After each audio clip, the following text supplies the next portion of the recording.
Schizoids. Hey, do you guys want to see some of the Lisa Valenzuela yesterday, and then Wild Bill Wassman sent me today some different clips from the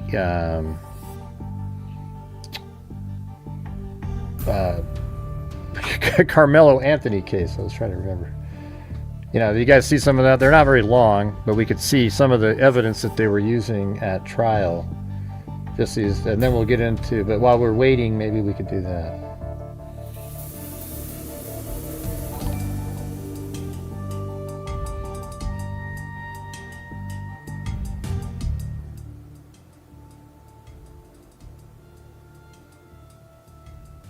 You guys want to see that?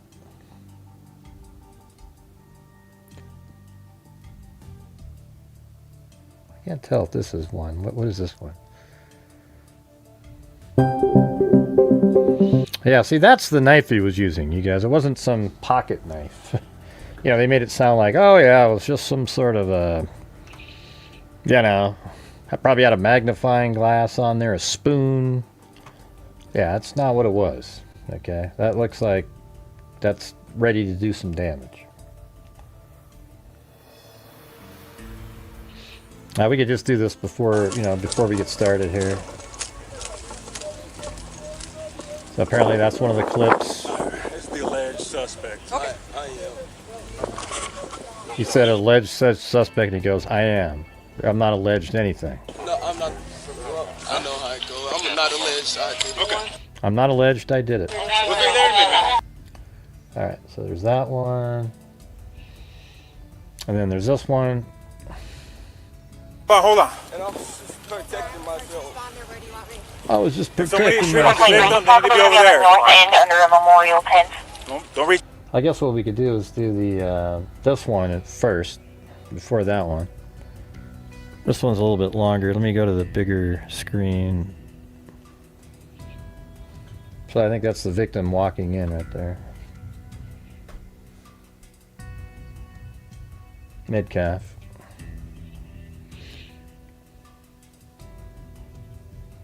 And then here's that camera that we kept hearing about. Are you guys interested in this? I haven't seen anybody say, yeah. Everybody keeps saying, hi. Do you guys want to do this or not?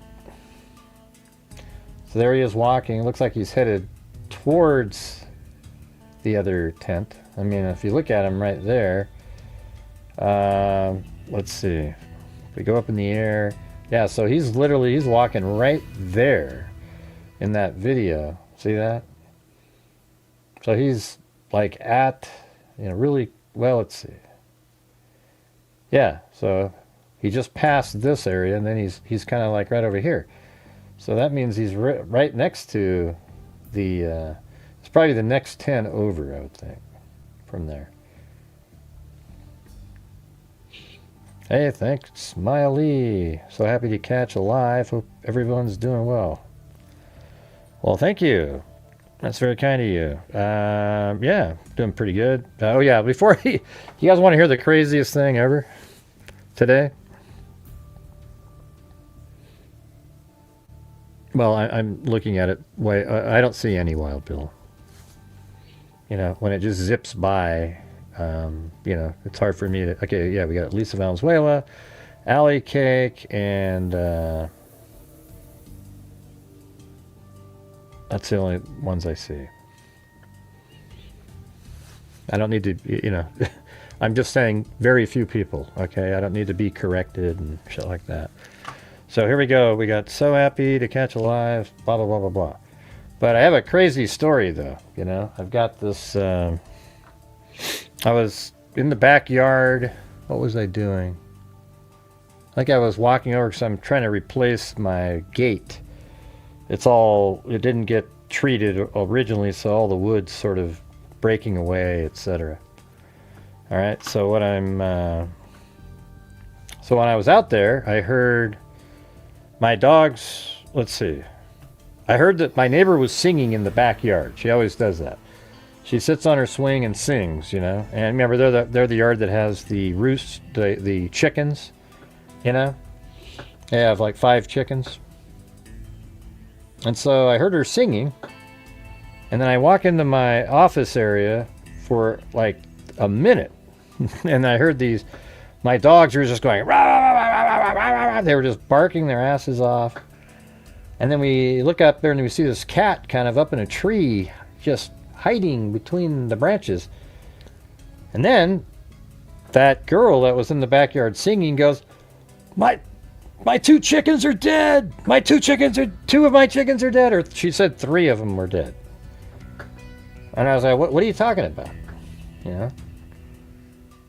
And then I go over there, you know, she opened up the back gate. I go back in there, and their backyard is really just for the chickens, really. And one of them is absolutely dead on the ground.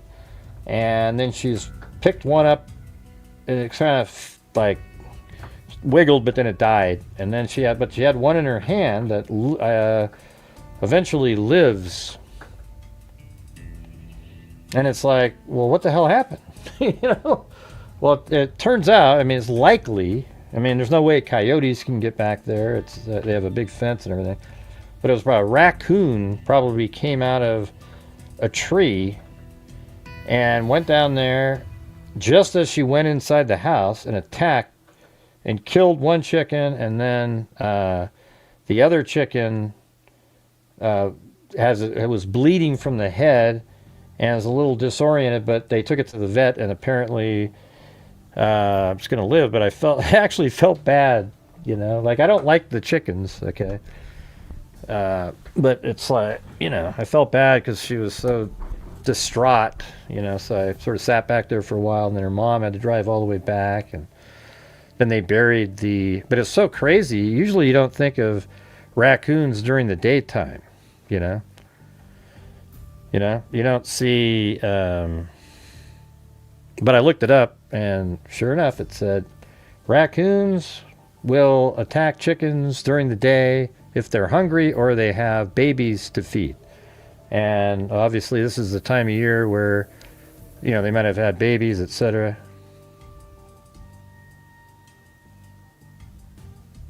Yeah, I was talking about something else. Yeah, okay. Well, I didn't see anybody because everybody was going by quick. But did you hear the story that I just told? Yeah. So we don't have a rooster. You're not allowed to have roosters over here. But they did bring us some eggs after that today. But man, what a weird! It was really creepy. You know, it was just. It was one of the creepiest things I've ever. Just sort of being back there, and then there's this dead chicken. And you could tell something grabbed its head and like bit down on it or something. And then, I'm not talking about how funny chickens are, Lisa. I'm talking about what happened. So the chicken was in there, and then it must have bit on its head and then shook it or something. Yeah, it's crazy. Yeah, so it's right in the middle of the city. But I mean, I guess, you know, they said that we've seen them in trees. Apparently they don't attack dogs unless they're attacked first. But like chickens, food. But it's weird how they must have planned it, because the girl was back there singing, and then it waited, because it was literally like a minute after she was singing, and it came back there. It was weird.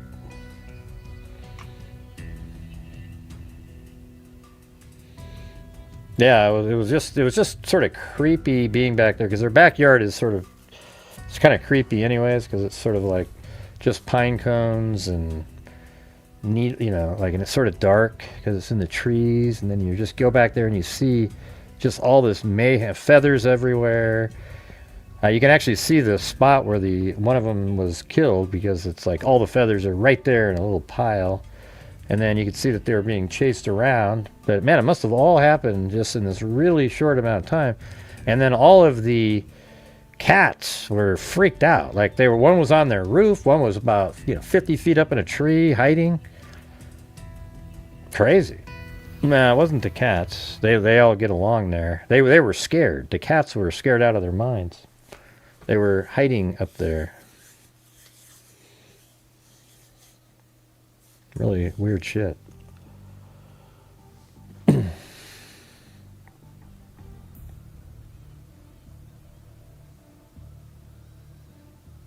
Welcome, honey. Was it bee fly? Honey bee fly. All right, let's just play the rest of this. So here's the. Oh yeah, so now we can see that tent's right there. Hold on.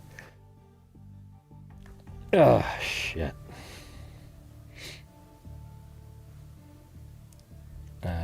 So let's see. Yeah, it's weird. So those two tents must have been right next to each other, right there. So there must have been a tent right there, and then the memorial tent was right next to it. You know, because if you go back to that previous shot, right there. Huh. Well, I don't know. I'm not. What's the L stand for? Is it the memorial L? You know, something with an L in it? Because when you look at that, well, no, that's still right. Yeah, so it's a tent there, and then see how the middle section's much wider. So that means that tent's right there, and then I think there's another one right here where the memorial tent is. All right, because that says L on it, and then let's see what the next one. Yeah, and then there's M. Wow, they're just right next to each other, those two tents. And so anyways, here you have, this is where the activity happens in there. We can just move it forward until something, you can't really see anything.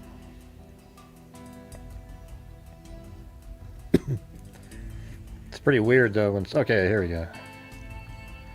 Yeah, so just look right back in there.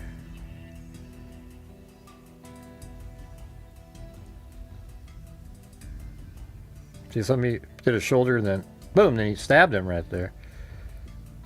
And I think he sort of falls down over there and then he just takes off. See that? They actually track him on the way out of there. Thank you, Wild Bill Wassman.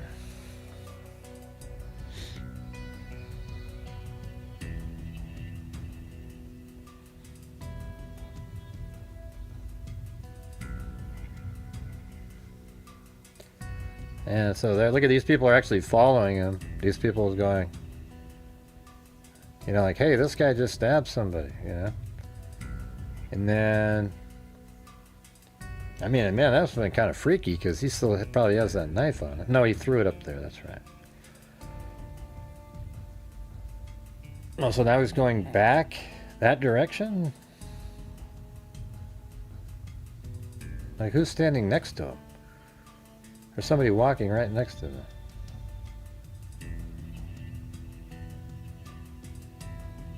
Yeah, well, how weird.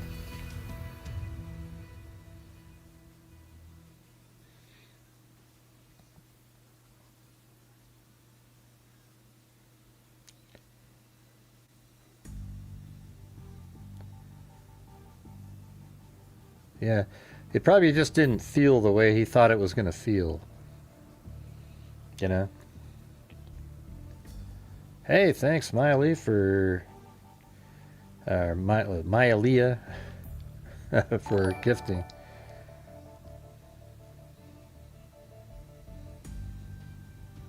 No, why are they comforting him? It's weird. Like he's the killer. People got their arms around him and stuff. He keeps walking around where this happened. It's kind of bizarre, really. You know? I'm just moving it forward, you know, instead of watching every second of standing around.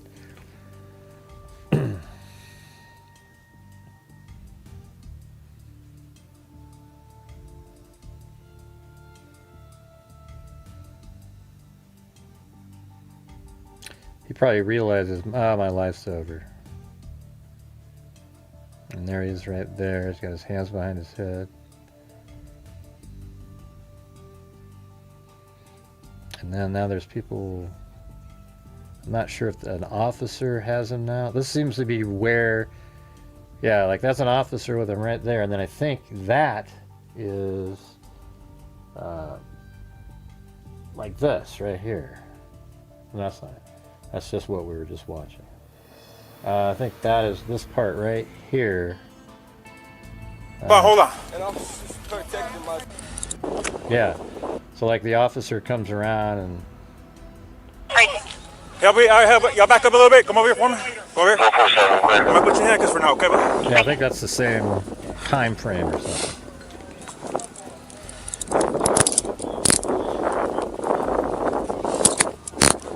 Dispatch 443. Everybody can slow down. I got the alleged suspect in handcuffs right now, detained. Everyone else can slow down. One second. Suspects detained in handcuffs. Hold on. You can open up the channel, and medics are clear to come in. Have them come to the northeast entrance. That's gonna be a gate that's wide open there. Yeah, it's 116 in. Let me see the. Hold on. And I'm protecting. And then what we were just looking at, it was right over here. Yeah, see the buses over there? And he's right there.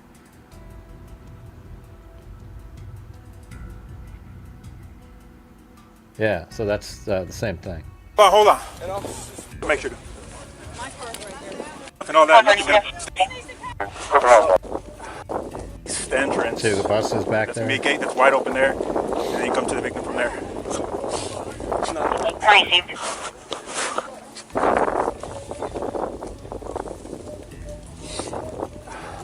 This is the alleged suspect. I am. All right, Dispatch is 432. They obviously their camera time is way off. Look at this. okay. 2000, Look right there in a minute. 2016 February 10th. You might So want to nothing on update your person those. at all. Nothing. Alright. Mind if I reach in your pockets and stuff and all that? Nothing gonna stab me now? No, sir. Okay. I'm going to be out with this as well. Not in my phone. Racing. I'm gonna a little personal there, okay? Just to make sure. Okay. You want me to get up now? Go. All right.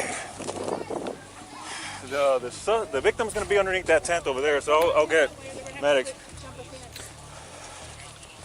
Yeah, they got a lot of eggs back there, but they don't. But they're inside of a coop. But there's all. I'm talking about the chickens again. But there is one egg thing that they have by their door, a little nest that they lay on. I haven't. I don't know. They've never mentioned. It's so weird. Yeah, right then, at that moment. Memorial tent over there, guys. All right. He put his hands on me. He put his hands on me. I told him not to. I told him not to. I told him you'll see what happens if you touch me. And then I pulled out a knife and I. Put his hands on me. Shut the hell up, you loser. Victim is over here on the north end. He They got put his staff hands taking over on now. me. This is the alleged suspect. Okay. Already? No. We searched them. You got nothing on. I don't know what happened. 423. Trackers everything about CPR progress for a little bit. Racing. Yeah, did you get the rest of the sentence in there? Racing. When you said if you put your hands on you, you'll see what happens, and you had your hand in a bag because you were gonna your backpack because you were gonna grab something. It's up to you. It's up to you. That's fine. This is closer. I would have loved to have that on Let me do one more film. little- Because look at him now. Does he look like the same guy who just went, I put his hands on me? Check of you, okay? Yes, sir. You don't mind for reaching your pockets, anything like that? You good? We were just wearing the one pair of pants. Where'd that go? You know what it sounded like? This one. Gosh, Gray, why'd you do that? Why'd you do that? Are you okay, Mary Lou? Yeah, I'm fine. Thanks. Yeah, it's just like that. You know, it's the guy Little under. doesn't even seem to, like, he just, usually there's a little bit of a, What's your name? sort of a recovery factor, right? 430 shut But down. we don't see that here. Racing.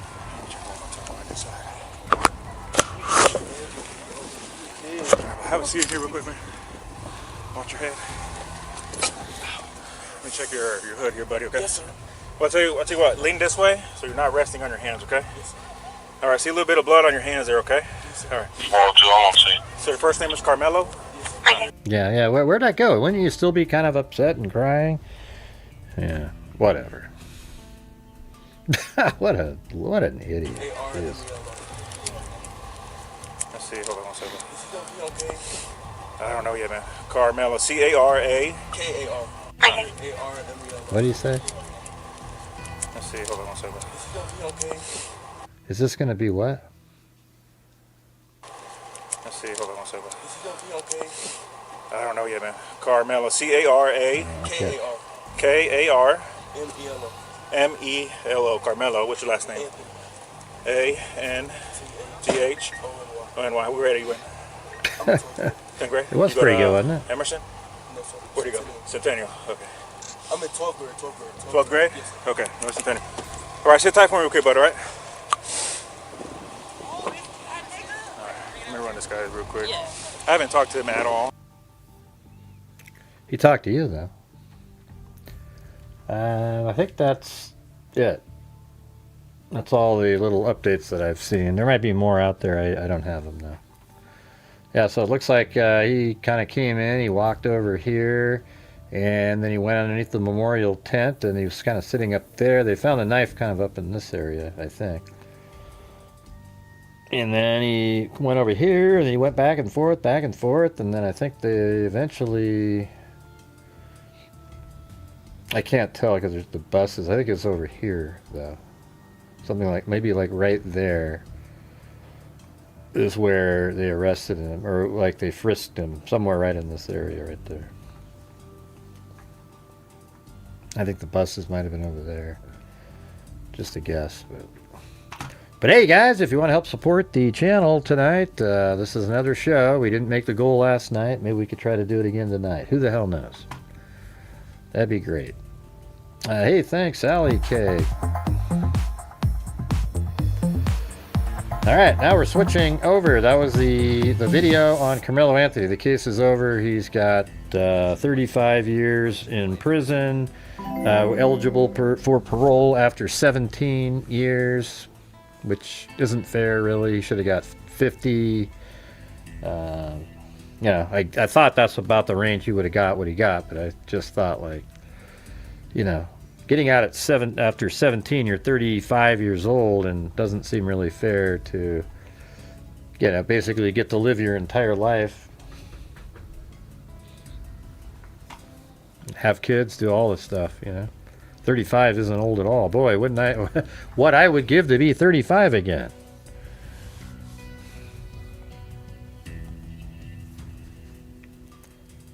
Thank you, Allie Cake and Chris Stew, and my Leah said, what a dreary, wet day for a meat.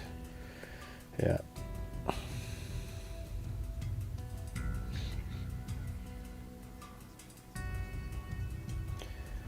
Okay.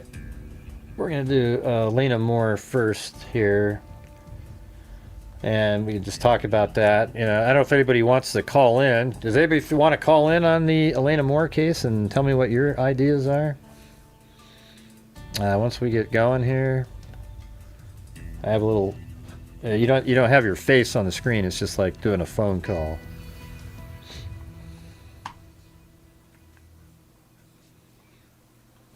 Might be kind of interesting.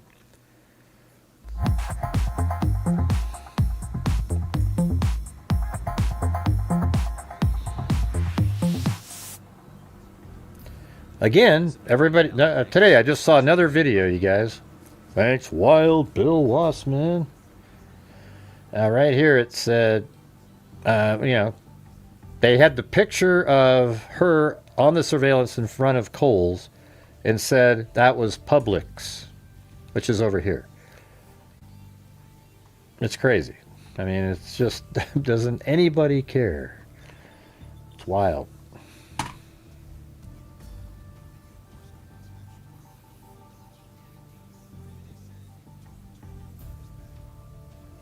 Mm-hmm.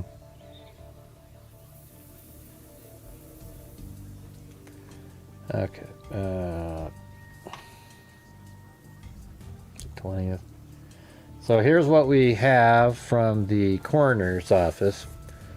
Positive identification. Wow, what a shock. I told, like as soon as they said they found a female wearing the same clothing as the woman that was missing, in the same area, it's obvious. It's 99.9999999%. So for people to go, well, we don't know if it's, and make it seem like it's still a mystery. They just do that intentionally. It's not a mystery, okay? Yeah, technically, somebody has to wait for something. But people with rational minds don't have to wait for it. You just say, yeah, they found her body. It's simple, really simple stuff.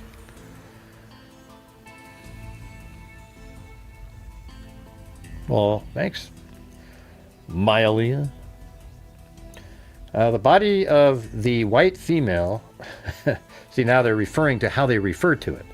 The body of the white female discovered near Old Cherokee Road that we found the other day on June 17th has been positively identified as missing person Elena Moore, even though we already told you she was wearing the exact same clothing, a female, and walking and found in the exact area where she could be walking. An autopsy is scheduled to be conducted today, so 10 a.m. on Saturday, which is today. So there was one done at 10 o'clock in the morning at MUSC in Charleston. Additional information regarding the cause and manner of death is expected to be released on Monday, June 22nd, 2026. Please note that determining a final cause and manner of death is a thorough process that may take several days or weeks to complete. Until that time, no further information regarding this investigation will be released. All inquiries concerning this case should be directed to the South Carolina Law Enforcement Division of SLED.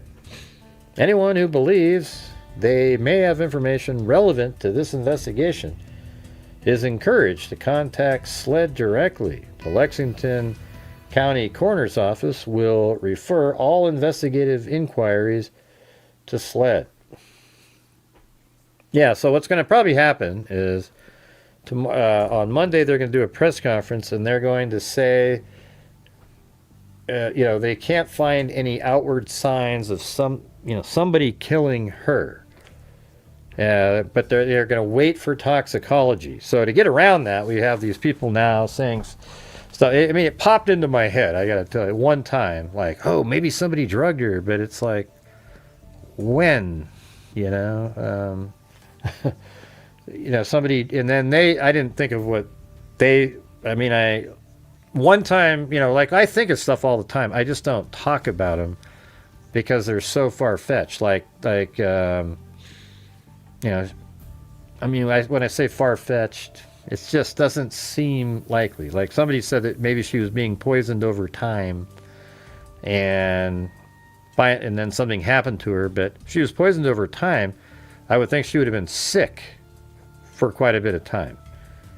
I think she would have been sick and then maybe she would die later from being sick, but she wasn't really sick. She had mental problems, right? But I didn't see anybody say that, oh yeah, she was throwing up, she was doing all these different, stuff like that. I think it's, like I said before a million times, that it's either she did something to herself by taking drugs, and whether she intended to kill herself or not, I don't know. However, it could have been an accidental drug overdose, something like that, or it was a medical event that took place, But it seems like she probably went down underneath that bridge intentionally. What do you guys think? Hey, thank you so much there, Diana Gardner. Very cool, thank you. Appreciate it. Yeah, I don't think it was like a poisoning over time. Now, she could have been taking drugs,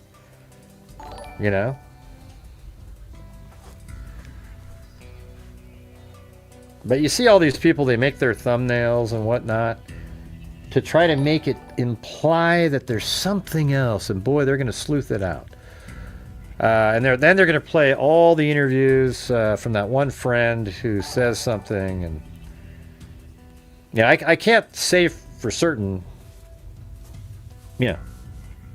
that there's something else because I just can't. that there's some other thing that could have happened. I'm just saying it seems like about 95% or more that there's nothing nefarious in terms of what happened to her that day. That's why the Micah Miller case, let's say you make an argument and they weren't getting along and they argued all the time and he said this and that and that, and then she ends up doing something to herself. Do we really blame that person? Because I think people who do that in that scenario are actually, they're just trying to pay back the person in a final act towards that person. And it's really selfish towards every other person that's alive and in their life. Okay? So I think when Micah Miller did that, I think it was really, it sucked. It sucked for everybody else too. Very selfish. Let's see. Yeah, and then they said that's why the medical event with the heart problem could be, right?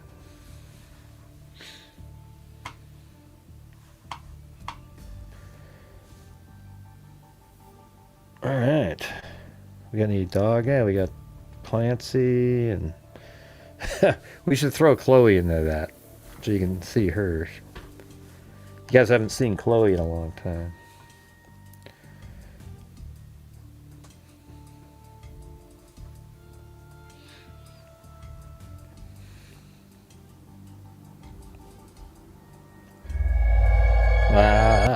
I've known her friends.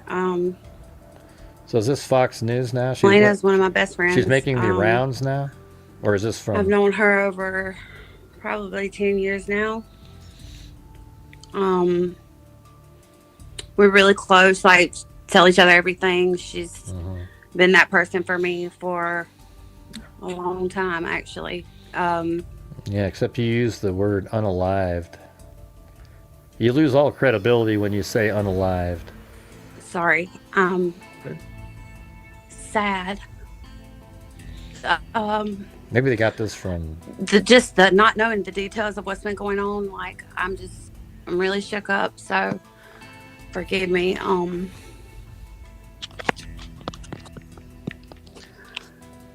not really, with it?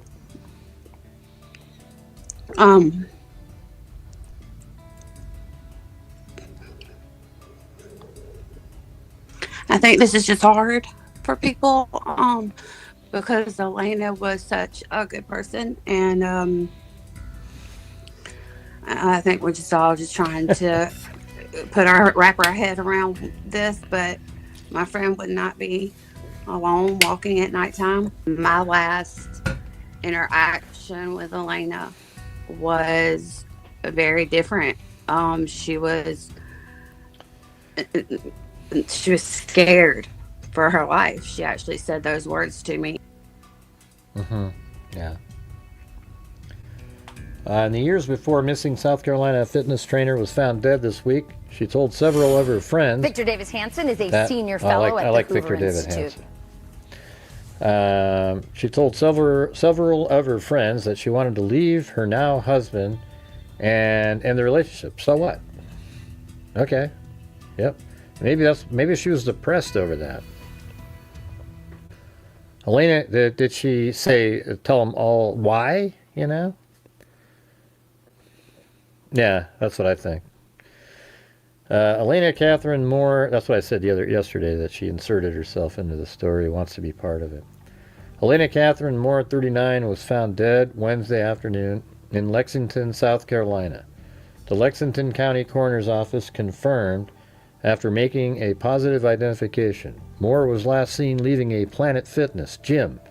And if I hear Woods again, oh God, here we go. Does it say it again? Gym in Lexington on June 11th. The body will be transferred to the Medical University of South Carolina in Charleston, who will conduct an autopsy Saturday at 10. So that's already happened. More information expected on Monday. Aston Jeffcoat, a close friend of Moore, shared a Facebook Messenger screenshot with Fox News Digital from July 13th, 2017, in which Moore said she wanted to move out and leave Brandon. Okay, that was 2017. who is now her husband. I bet you almost every woman who has lived with somebody and you got in a big argument with them over something probably typed something similar to a friend. And I bet you every guy who's had the same thing, probably when you're out having a beer, you go, God, I just want to get the hell out of here. You know, it's just so common. Grace said 29 in first reports. I don't know what you're talking about.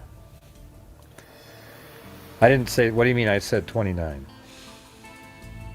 Grace said 29. I don't know what you mean. Her friend's not the smartest, right? Or do you mean Gray, comma, or who? Well, she's 39 right there. See that? She's 39. Elena Catherine Moore, 39. She looks 39.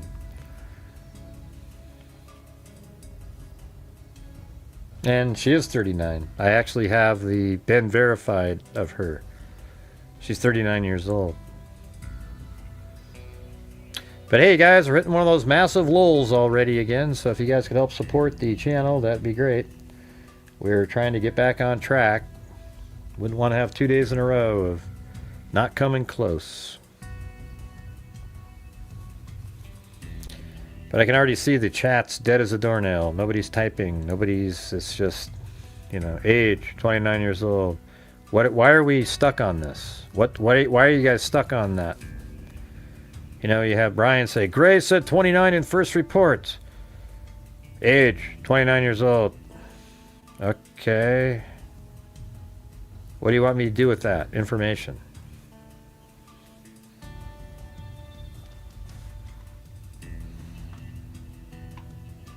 Hello? Anybody there?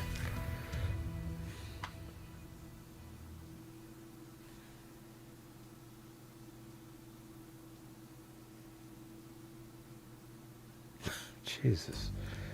My Lord.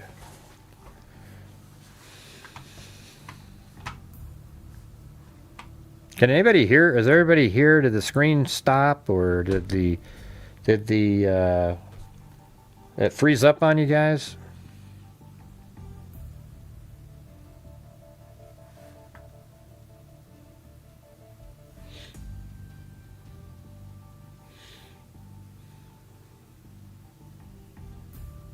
Okay, yeah, well, type, you guys.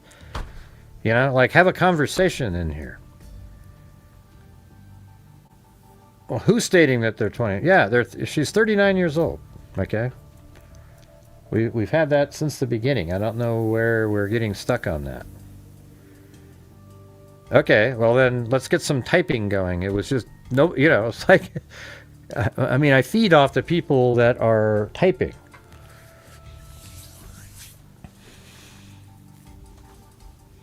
And yeah, we had another troll come in here. Why don't coffees count in challenges? They do. And I try to get the goal in YouTube so that the coffees can make up for the really poor nights that we have. And we've had many of those. So again, you guys, if you can please help support the channel, that would be great. Okay, I don't know who Brain West is. I don't care. All right. It's unclear why Moore wanted to end the relationship or move out. Okay, here's the post. Hey girl, not sure about your situation, but just from reading your post, I might be ending my almost 5-year. Hey girl, not sure about your situation. Jeez.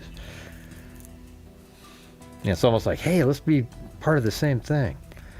Hey girl, not sure about your situation, but just from reading your post, I might be ending my almost 5-year relationship as well, and might be looking for a roommate. Let me know. So it sounds like she just wanted to get the hell out of there. You know, and that doesn't sound nefarious at all. As a matter of fact, it seems sort of, you know, like, hey, let's be on the same team. You don't like your guy, I don't like mine, and maybe let's move out and be roommates. Don't you think? Like the way that one reads. What the hell is a coffee? Let's see. 1.21 gigawatts. What the hell is a gigawatt? What the hell is a gigawatt? What the hell's a coffee? It must be a different person, you guys. You know, if somebody reported that she was 29 early on, it must mean there's a cover-up right now. They switched her out with the 29-year-old with the 39-year-old. So how do we know that the person in the woods wasn't really the 29-year-old, but then they put her in there, and then the 29-year-old's still moving around out there? Wow, you guys. Did you get what I'm saying? The 29-year-old must be running around. There must be still alive. There must be two people named Elena Moore with that one's 29, the other one's 39. Right? Just Amy? I'm not grumpy at all. This is how I am. So she drove to gym, but was walking around. Well, she went to the gym for a couple hours and then walked out. Yeah. There must be, yeah, that's right. There must be tunnels underneath the tunnel. You're not talking to me, are you? Just Jamie? Are you? Let's see. I'm waiting for the tunnels. Alley kick. And that's my humor. It's called dry humor. Notice how there's people laughing in here because they get it. Yeah.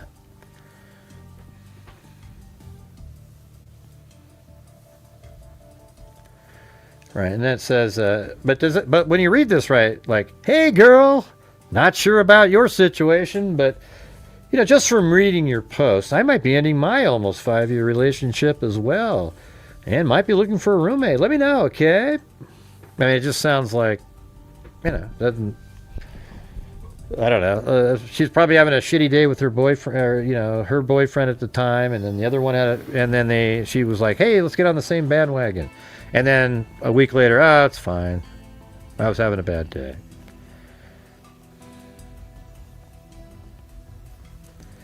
It's unclear why Moore wanted to end the relationship or move out. Yeah, well, it's 2017. How's anybody going to know? No one, including her husband, has been accused of any wrongdoing or charged with a crime. Lexington Police Department Inspector Missy Silcox told Newsweek late Tuesday that Slice is not a person of interest at the current moment.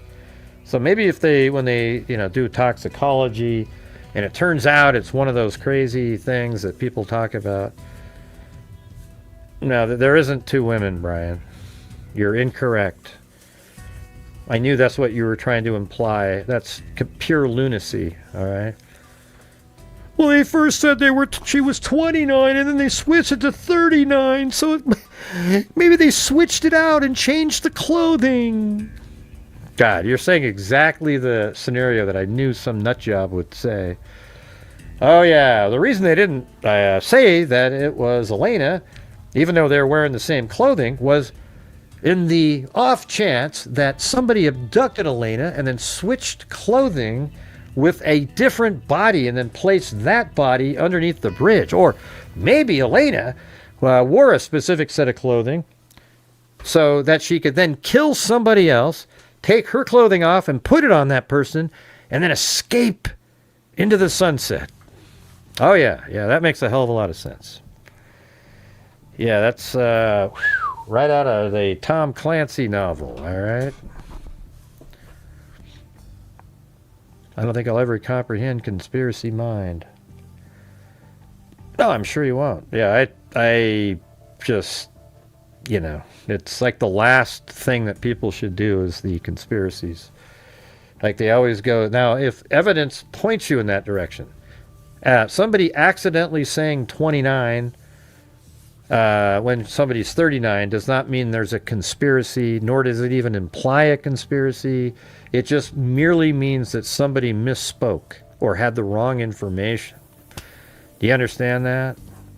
It's not true, Gray. There's so many times. Yeah, it's just like the Tyler Robinson case. Every single thing that isn't dotted. Oh, it's a conspiracy.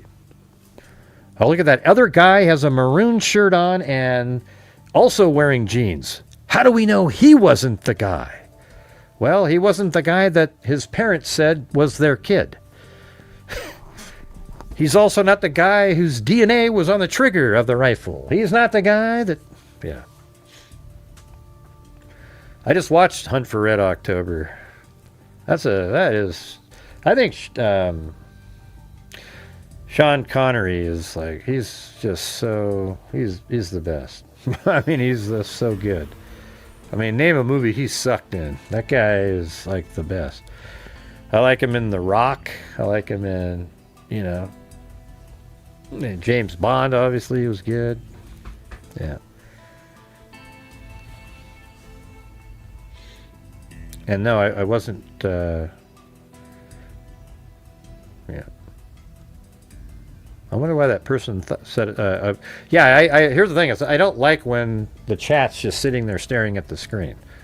Yes, I like when people are typing and then I can respond to things that people are saying and also keep going over the case. But when it's just dead and nobody's saying anything, then it gets sort of like, it's frustrating, yeah.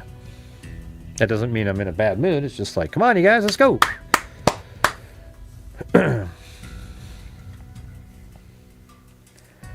She expressed that she didn't know what to do. Let's see. Lauren Beasley, a friend of Moore, told Fox News Digital that Moore went through cycles of wanting to move out.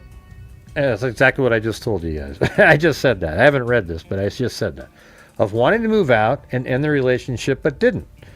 Right.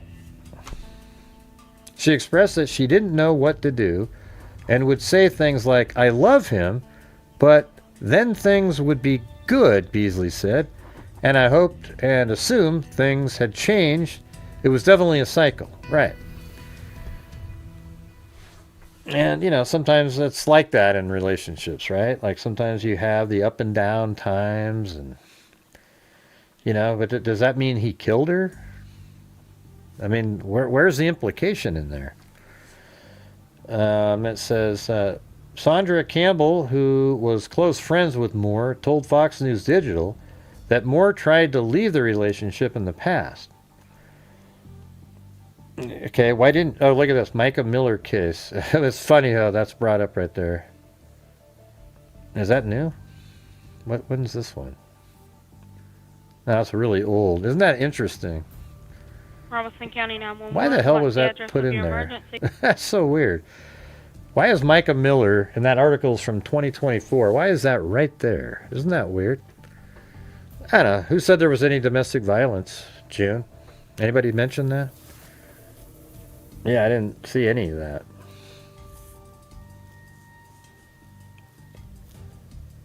Huh, that's so weird that Micah Miller is there. Is it listening? That's... Campbell previously said that something felt different the last time she saw her on May 31st.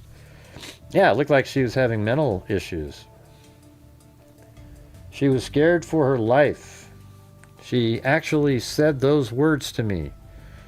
Yeah, I mean, it's interesting if she said those words. Except, I don't know if it's that weird in the condition she seemed to be in. She seems to, I don't know if you want to call schizophrenia or bipolar or something. Maybe it'd be interesting to see, like, when does... Let's see.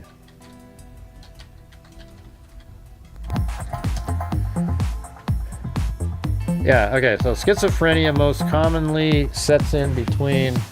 Oh, well, look at this. Late teens and early 30s. She's 39. Who knows if it, The average onset age is in the late teens or early 20s for men and the late 20s and early 30s. So it's, later age. For women, onset before age 12 or after 40 is rare. So, I mean, she is getting kind of near 40, so that would be more rare. But how do we know it didn't start 6 or 7 or 8 years ago when they started having their problems, something like that. the name's Pond. James Pond. Hey, thanks, Haley. Appreciate it.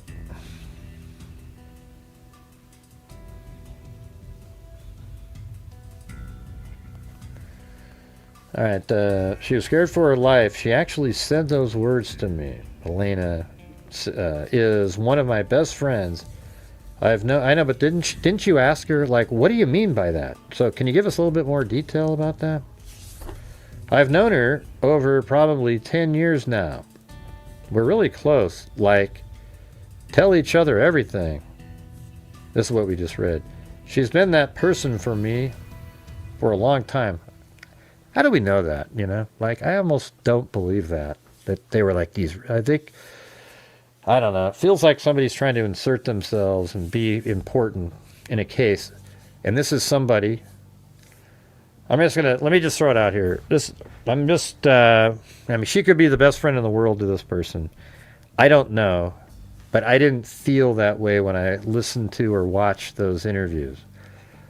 And then, let me just say something. When that interview was going on, and she says, I don't think she went off and unalived herself, I immediately went, oh boy. I actually, but prior to her saying that, I thought, I bet she's one of those people that's hanging out in true crime groups and, you know, in sort of like wants it to be something else. And then she said, used the word unalived, and then I knew right at that moment that she is absolutely in true crime groups, and not only that, watches shows, TikTok, YouTube, etc., watching the clowns who say unalived all day long. All right? And so that's what I thought. So I don't know if I'm going to be putting a lot of stock into that. As soon as she said the word unalived, I went, up, there we go. She wants to be part of a true crime story.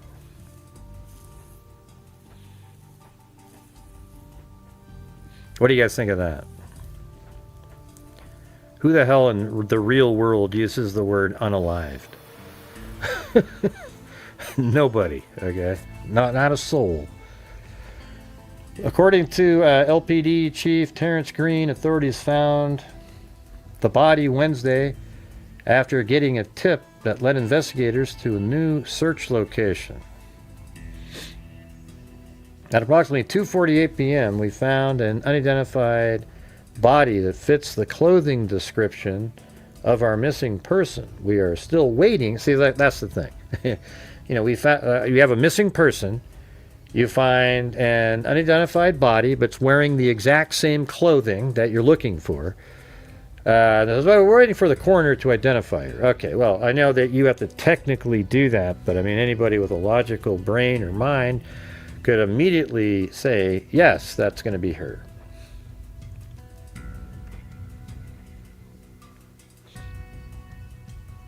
Yeah, well, we don't know. I haven't heard anybody talk about the length of time that she's had mental problems. I do know that when we saw her on that video, this video right here, this video is like a week before she went missing. Okay? Might as well play it again since we're sitting here. And I have my, like, an opinion about this, if that isn't really what everybody else says, you know. But to me, she does seem sort of out of it, but she may not be as out of it as we said, you know. So when we play this, so here's this, like, it's just crazy, right? There's this, you know, DoorDash person right here, and they just put the food down. We're about to take a picture of it. And she just happened to be coming up the stairs at the very same moment, but seemed as if she was going into this door prior to coming up. And she's like, oh, hey, you know, and this is where she's supposed to go, so she's a little bit confused. Like, she really thinks she's supposed to be going to this house, or this door right here. So she's confused, like, okay, there's this person here, I just dropped it off. And then she picks it up. You mind if I take a picture real quick? And then that lady says, yeah, let me take a picture. Oh, yeah. You can take that one. I just want to take and picked up the door. Thank you. Yeah. Hey, thanks, Karen. Hi, Gray and Freaks. Be patient, Gray. I'm in late. I don't know this case. You know this one. We've talked about this. All right. So, no, she's got the bag in her hand, but she seemed like she was already going to this door. And it's interesting. Don't you think it's interesting? Because it's like she was going to this door because she thought she was supposed to be going here. So let me just throw this out there. Let's just pretend that she had a Tinder date or something. And she goes up to this door, and then right when she gets to the door, there's this delivery being made. Then she picks up the receipt and says,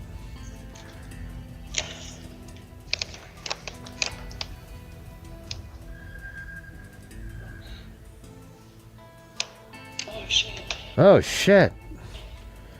Oh shit. Oops, God, is this even the right place? What's going on? Is this the right place?" And then the guy opens the door.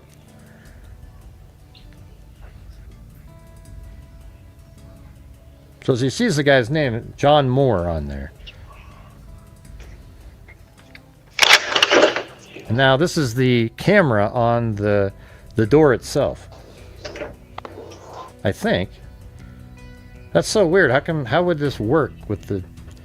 Hold on a second. Is that another door inside the house, like a closet?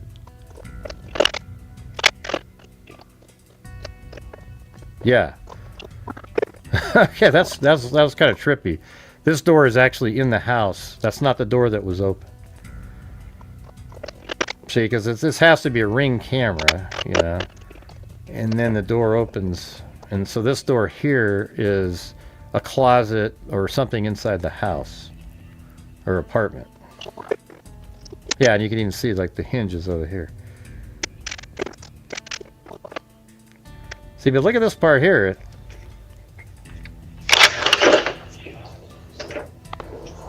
John Moore? She's like, John Moore?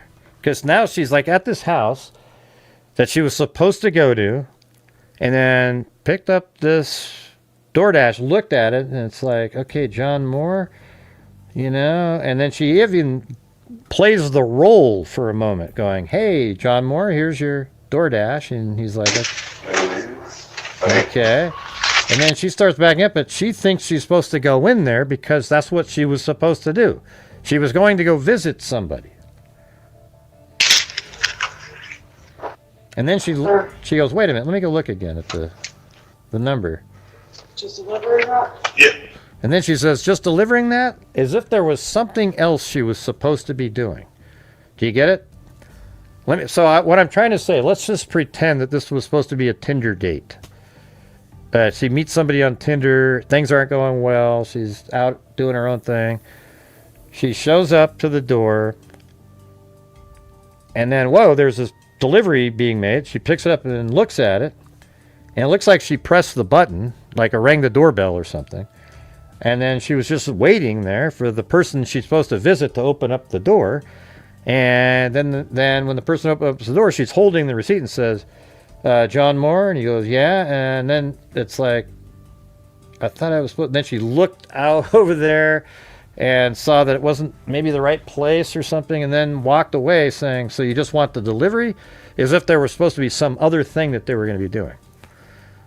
So I don't know. That's what it feels like to me. I don't think this is crazy, except the fact that we have that later on she's seen looking through packages at other places. So it's hard to completely eliminate that as part of all that, and then all of a sudden this is just some weird thing. But at the same time, don't you think it's interesting how intelligent it was for her to, you know, like if she was absolutely nuts or something, that she immediately goes, "Hey, John Moore? Yeah, here's your package," you know. I don't think it is at all, Poodle. That just means your brain doesn't work very well. Let's see. Hey, the guy that ordered it was probably looking through the people.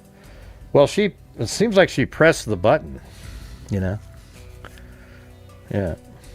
I think it kind of makes some sense. You know? Like she's just out and about. I don't know. Because even the other video, it's a similar type of door. It's at the top of the stairs, and then it's like right there. It's not in the middle, or, and, you know, we don't know. It could just be that that's how each door is. It has one set of stairs, and then a door, and then that's it. But who knows? I'm not saying that is what happened. I'm just saying, I'm trying to make sense of it, that she said, so you just want the order? You just want the order? And he goes, yeah. Well, what else did you want? You know? And that's what, maybe she's confused, like she was supposed to meet up with somebody. Yeah. Let's see. And I'm not saying that is 100% it, but I don't think it's a stretch, like a huge stretch to think that might be what she's doing. Maybe she has a little mental problem and that. And they also, later in the evening, police showed up and they took her to a mental place. So obviously people deemed her to be having mental problems, and you know, maybe there's a little combination of that, or it's just all mental, and that's all she's doing is just randomly walking around doing absolutely nothing.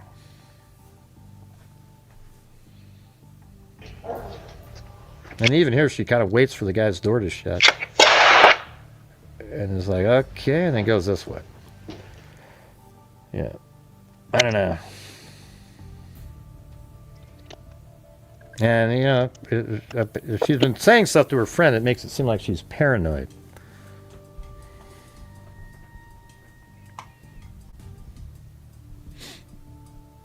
Yeah. I don't know. How did she get to where she was that day? Did her boyfriend or drive her there, or what? All right, guys, we're having one of those massive lulls again that Wild Bill Wassman just broke up. But if you guys could help support the channel, we're trying to reach the goal. We're currently only at we're at less than 30%, maybe 30, maybe 29% right now. We didn't reach it last night either.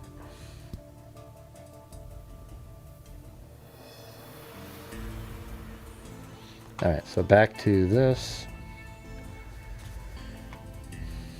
Moore was last seen walking through the Publix parking lot. Right. For news, digital, blah, blah, blah, blah. Let me go to this next one here. Update, coroner confirms body found in Lexington County is Elena Moore. Man, that was confirmed a long time ago. All right. I mean, logically, maybe not technically. The Lexington County Coroner's Office has confirmed the body discovered near Old Cherokee Road and North Lake Drive on June 17th is that of missing Lexington woman Elena Moore. Moore was reported missing on June 12th. According to the Coroner's Office, an autopsy was scheduled to have been conducted today, June 20th, at MUSC in Charleston. And additional information regarding the cause and manner of death is expected to be released Monday, June 22nd. Lexington Police Chief Terrence Green held a press conference on Wednesday afternoon regarding a body found during the search for missing 39-year-old, not the 29-year-old, Elena Moore, who was reported missing on Friday, June 12th. According to Green, Lexington Police Department officers and Lexington Fire Service personnel were searching wooded areas on Old Cherokee Road when an unidentified body with clothing matching the description of Moore was last seen wearing was discovered. So, you know, the clothing that she was wearing, she was found. The body was found wearing those same clothing. Referencing the body discovery in Facebook post on Wednesday evening, the Lexington County Coroner's Office stated Coroner Margaret Fisher can confirm the body of a female matching the clothing description of the missing person, Elena Moore, has been found. No positive identification has been made at this time. And that's where the conspiracy theorists jump in. Oh my God, there must be something else. instead of just saying that's her. They just haven't identified, had somebody come in and say, yeah, that's her. But I don't need to have that. Like, it's not confusing to rational-minded people. Like, oh, God, we really need the coroner to confirm it. Okay, now that she's confirmed it. Yeah, look they found a body a female wearing the exact same clothing in the exact same area that she was in. You see how that works?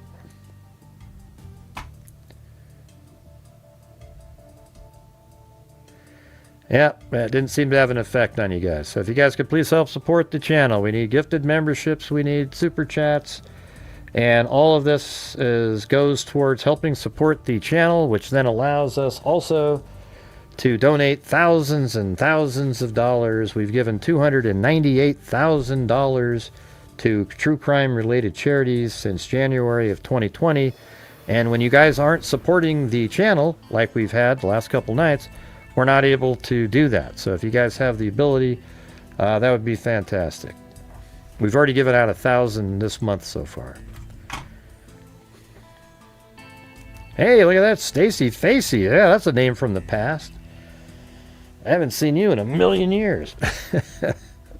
Remember that? Stacy Facey. Oh my God. That's amazing.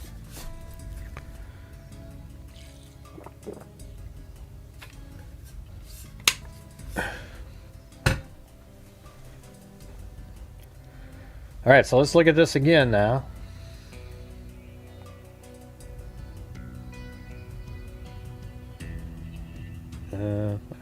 Let's see.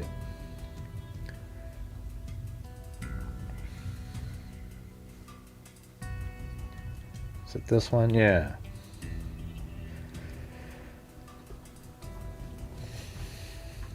All right, we're going to just look at this again. We could use a few challenges. Those are really what get things going, helps out the channel a lot.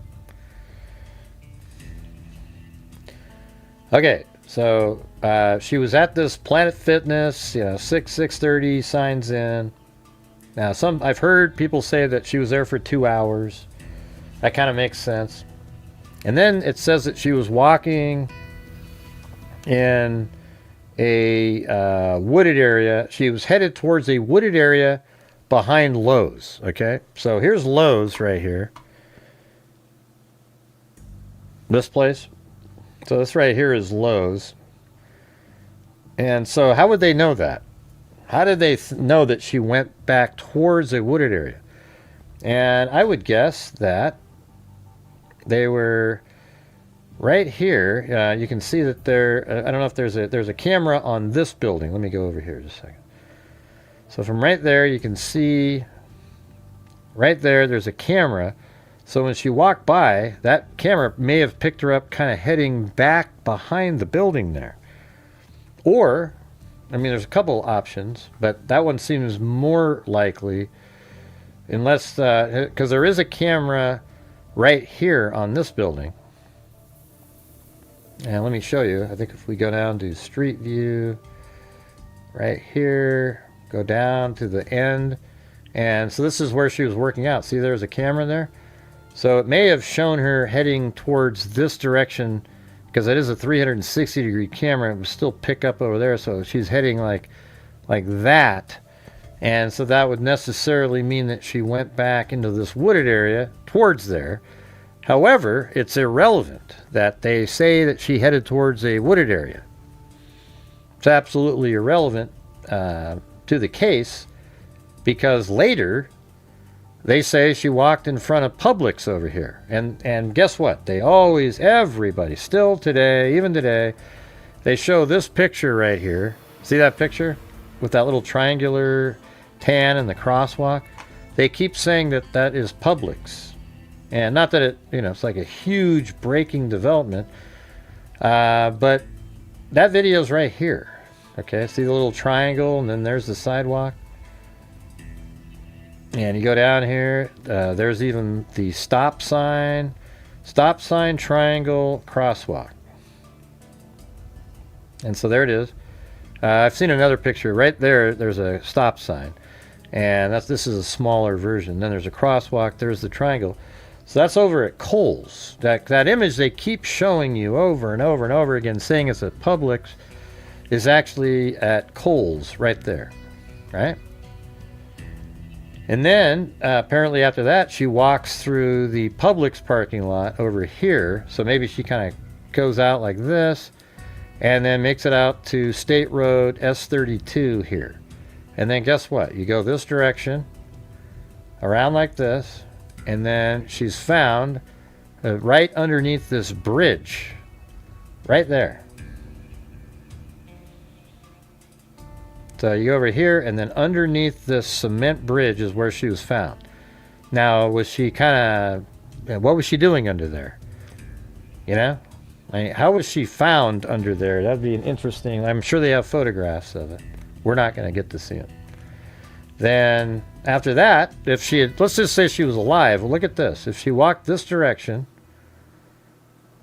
and then took this left right there, you know, you just kind of walk up here, take this left, drive around, and then eventually you make it right back to her house is right there. That's where she used or had lived prior.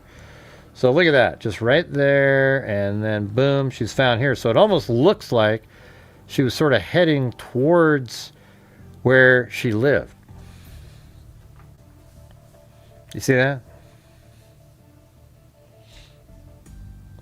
Okay, who's doing a challenge, you guys? She didn't really walk that long. What do you mean? You mean to where? Yeah, this distance right here is, let's just say, I'll measure it again. I bet that's not even a mile. Yeah, 1.18 miles. It's really short.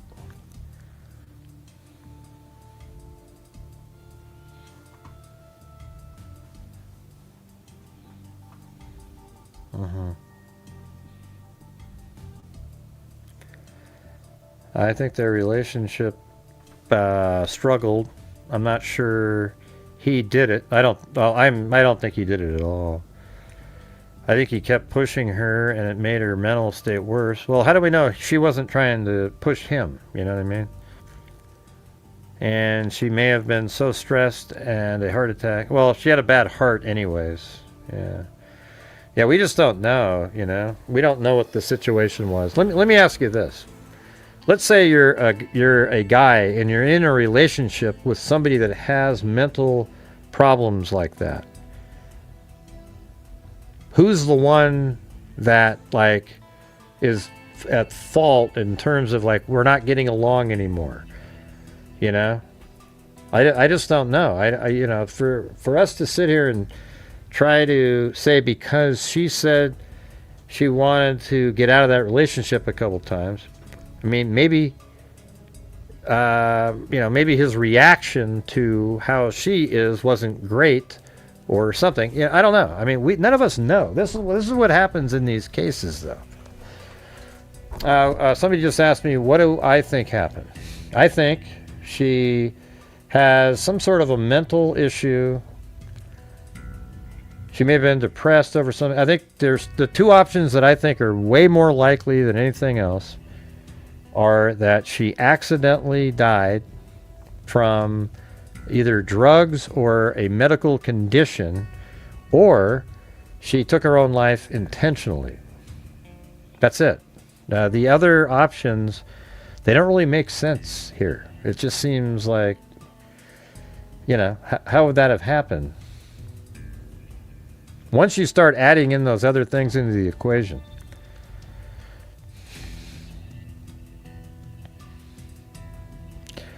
Yeah, probably her could have been stressful on him. Right, yeah, so it's like, it's hard to say. Don't you guys agree? Don't you think there's a problem in true crime where, I mean, sure, if you have a case that everything is neutral, you have a case where there's a guy and a girl, and their friends are saying, oh my God, he beat her, and then there's even arrest records, and she, you know, she was trying to get out of it and he wouldn't let her, And you have all these things that go on and on and on and on. And then they're missing, and their ID is still at their house. Their phone is still at their house. Their purse is still at their house, and they're missing. Then it's almost inevitable at that point where you can point to the guy that she's living with. This doesn't have any of those elements in it. None of it. It's just somebody saying, oh, well, the one friend saying she said that she thought something bad was going to happen to her. You know. Hey, thanks, Wild, Bill Wassman, and Alley Cake. Right now we're at about 37% of a nightly goal.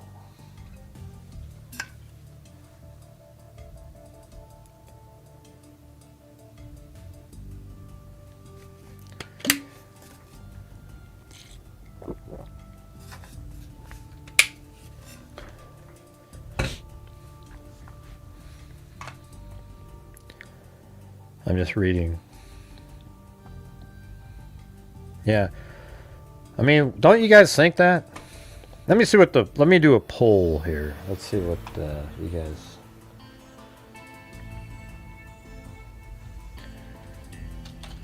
Lena Moore case. Something nefarious. Accident. Or self-harm. All right, I'm just going to do a poll. Let's see what... I know most people, they like it to be something really interesting and more nefarious because it's true crime. So I expect the numbers, because there's really nothing to support it, but we'll see.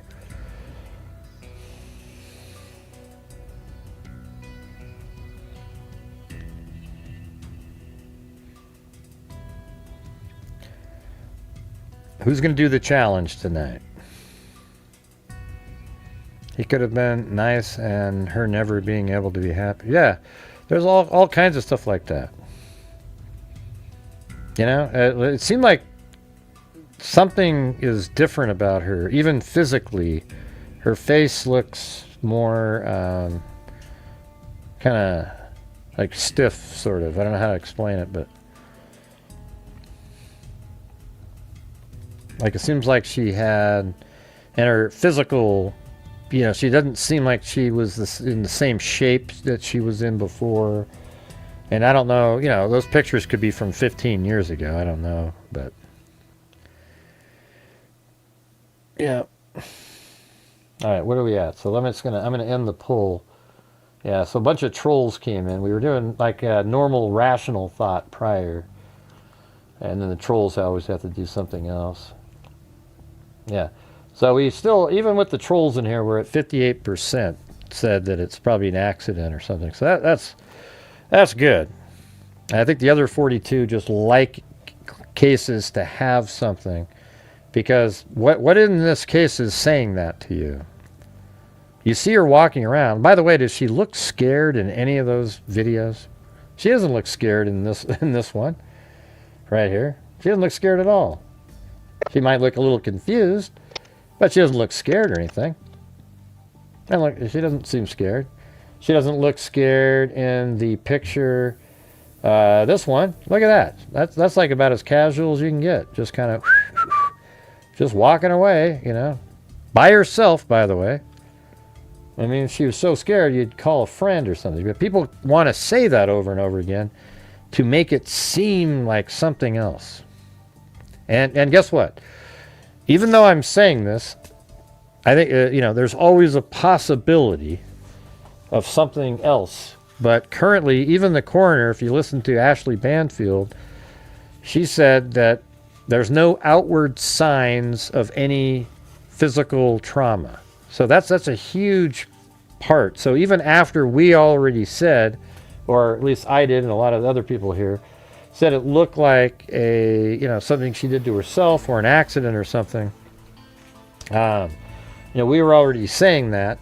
Then Ashley Banfield did the interview and said that there's no physical, nothing on the body. There's no strangulation marks. There was no gunshot wounds. There's nothing on there that outwardly seem to be a cause of death.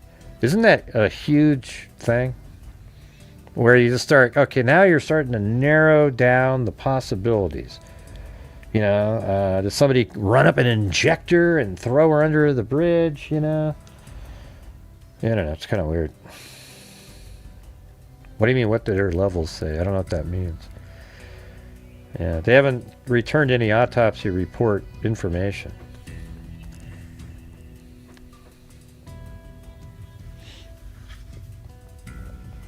Mm-hmm.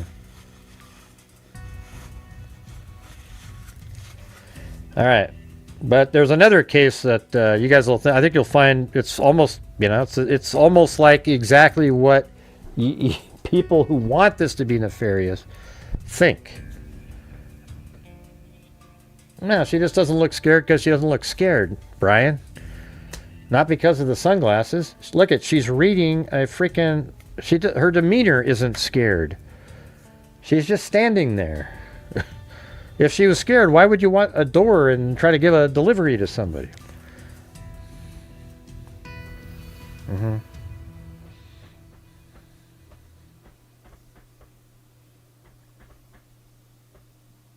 Okay.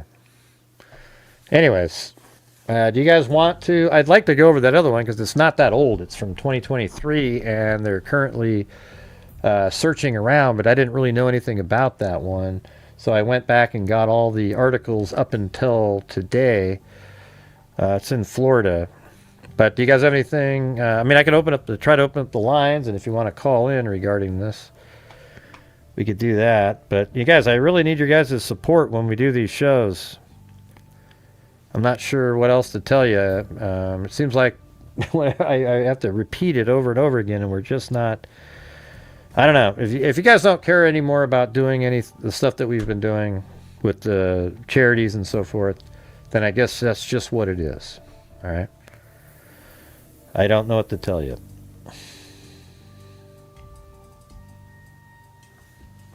I'll always try to give something, but I might have to think differently.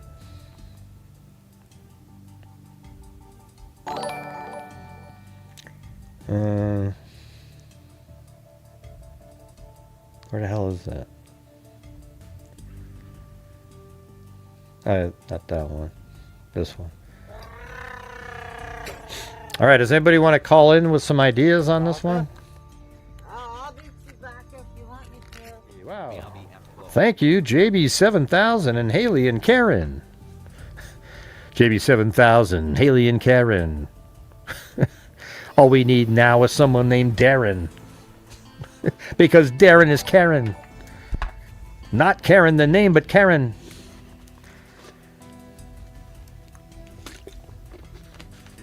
All right. Hey, I should have played some. What's bizarre? Let's see. All right. Not Karen the name, but Karen. Not Karen the name, but Karen.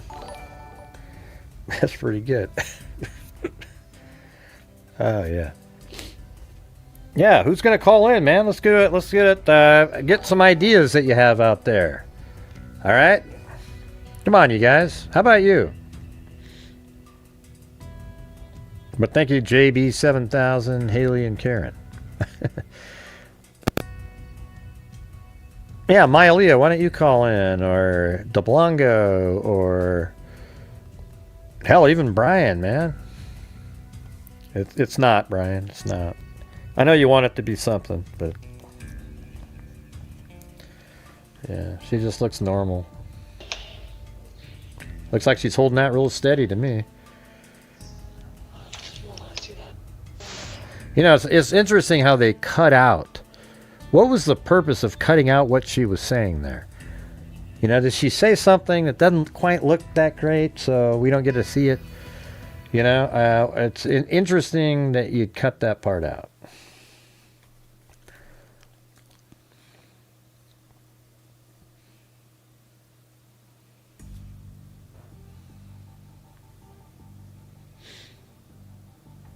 Yep, all right.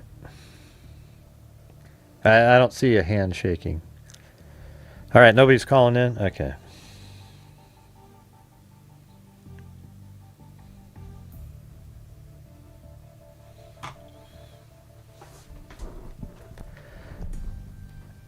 You guys want to get to the other case now?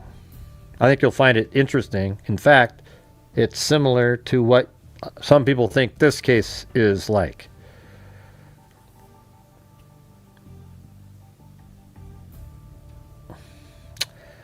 Let's see. I'm excited for the new case. I'm so over all the cases being pushed into the ground like Idaho 4 and some of the trials. Now they're so straightforward and settled pretty much. Yeah, totally.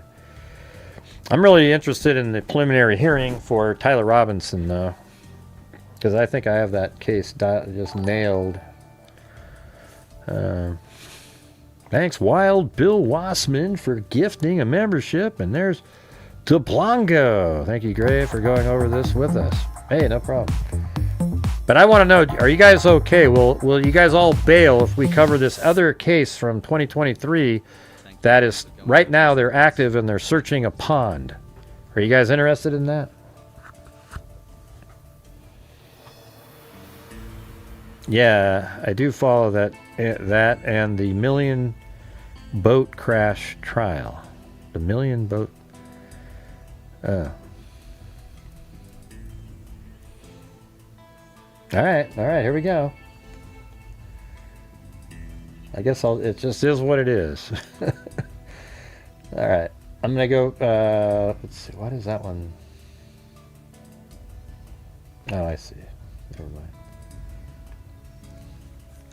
And by the way, if you have I'm just going to give you guys a hint out there, something for your, like, let's say you have a folder and you got a bunch of files in it that need to be in date order.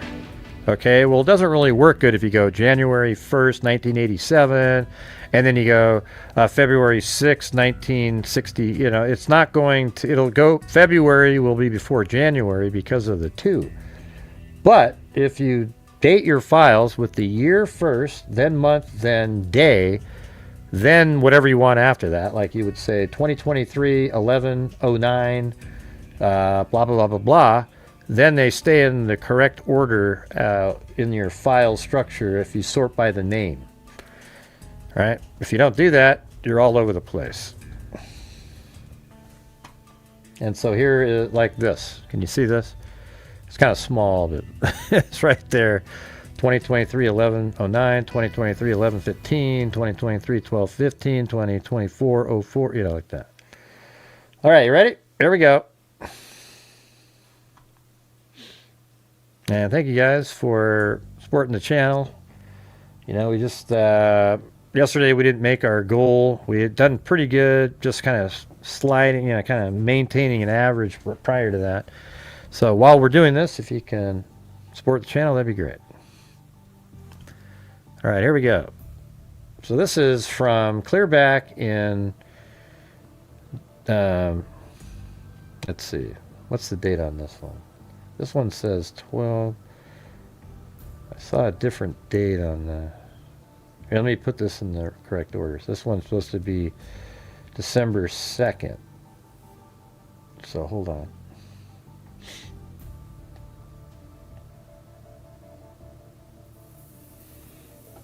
1202. Okay, just put that in the right. That would have been the second article. All right, so here's the first one here.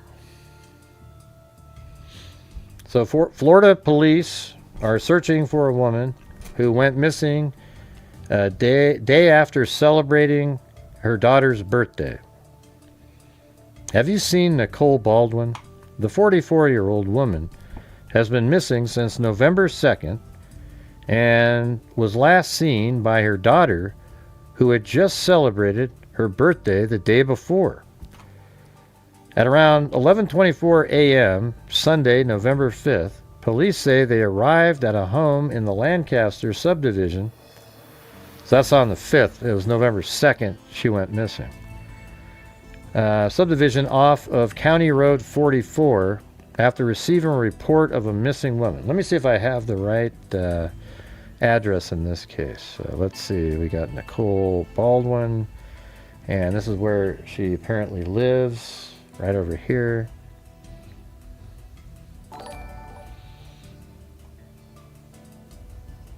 Yeah, it's really old there. Okay, so we go to there.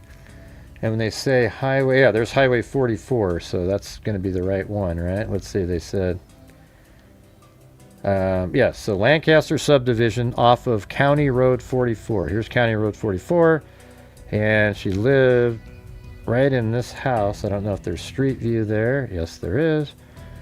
Go down there, and she lived right in this house. The street view, by the way, is from May 2025. You know, it might be interesting if we go up in the air and get the go to Google Earth, I mean Google Maps version of it, and then it looks like, let me see, hold on, let me rotate this around.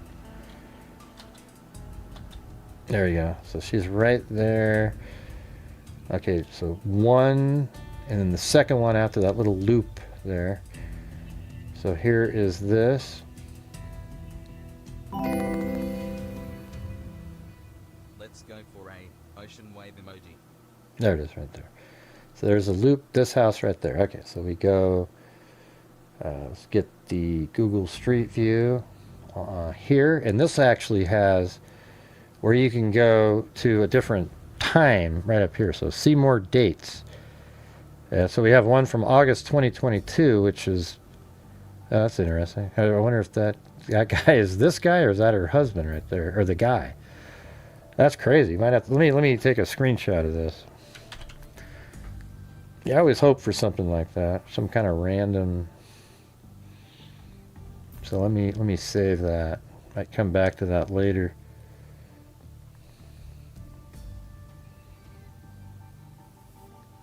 Thanks, Wild Bill Wassman and Karen. Oh, what am I on? I'm on an old screen here. That's funny. Yeah, this one works pretty good too, though.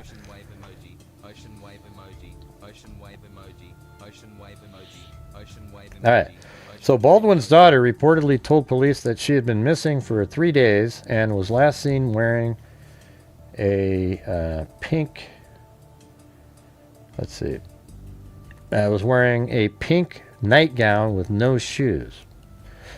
Police also say the 44-year-old is a mother of 3 children. Baldwin has a single rose tattoo on her right hand and a different tattoo of flowers on her shoulder going down to her elbow, authorities said. We are reaching out to seek your assistance in finding a missing woman without our community. The police department wrote in, within our community, excuse me. It says the police department wrote in the Facebook post, your local awareness and watchful eyes could be instrumental in helping us locate her. So that was all the way back in November of 2023. That one. She went missing just 2 weeks, or 10 days before that. Okay, now this one is from December 2nd, so less than a month after. I think that's her daughter right there. This is the missing woman here.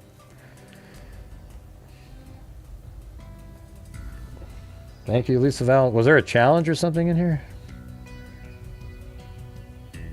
What happened? I must have missed it. All right, thanks you guys.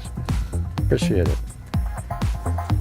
That's right. Roger Smith said best channel on YouTube. Yes, it is. However, I don't get YouTube doesn't promote my channel. They don't send me out. I don't have the right orientation, I don't think. It says a Mount Dora woman has been missing for a week, and her daughter. So this one here must be from. Oh, this was weird. They must have updated it on. Guess she's been missing for longer than that. At that time, a Mount Dora woman has been missing for a week, and so that's why this was at that date that I originally said. So this is before the last one. Nicole H. Baldwin was last seen at her home in Lancaster at Loch Leven off of County Road 44 in Mount Dora around 11:30 p.m. November 2nd after celebrating her daughter's Alicia's 20th birthday. Alicia told Inside Lake, and then Alicia lives at the home with her mother and other family members, and said when she returned home Saturday, she found out her mother was missing. Baldwin's personal... see, this is where it gets that scenario that we always talk about. Baldwin's personal belongings were still in the home when Alicia realized she was missing, including her phone. See, this is like Nancy Guthrie, right? Her phone, Apple Watch, purse, debit card, and all her shoes, and there has been no contact with her 3 children or any friends Alicia has reached out to. So then it's like, see, this is like, to me, it means somebody was abducted from the home. The phone has been turned over to Mount Dora Police Department, she said. And the police department posted a missing person crime bulletin earlier this week asking for the public's assistance to locate her. Inside Lake, the name of this magazine, reached out to the police department, and city spokesperson Misty Sommers said there are currently no updates. Alicia said a man her mother is dating had her car after she disappeared, and he has since returned it to Alicia. So that's the daughter. So this guy had the vehicle after she went missing and then gave it back to the daughter. There has not been any activity on any of her credit cards and no large cash withdrawals prior to or after she disappeared. She feels like someone knows something they have not revealed yet, and she wants answers. Baldwin has taken some time to herself in the past, Alicia said. So sometimes her mother had taken time, in the past, but never like this. She would never leave me in the dark like this, Alicia told Inside Lake. She just vanished into thin air, just like Nancy Guthrie. Alicia said Baldwin had plans and things to do, including toner to dye her hair. And it just, I'm a guy. Toner must be something you do to your hair before you dye it or something. I don't know. That makes sense that she would disappear, especially without letting anyone know she was okay. If you have information on Baldwin's whereabouts, call the police department. And let's see. Yeah, we don't need to read that. All right, so let's move on to the next one. This one's December 12th, 2023. This was actually in newspapers.com. It's been more than a month since the disappearance of Mount Dora mother Nicole Baldwin, and the Mount Dora Police Department has announced a reward of $5,000 for any information that can lead authorities to her whereabouts.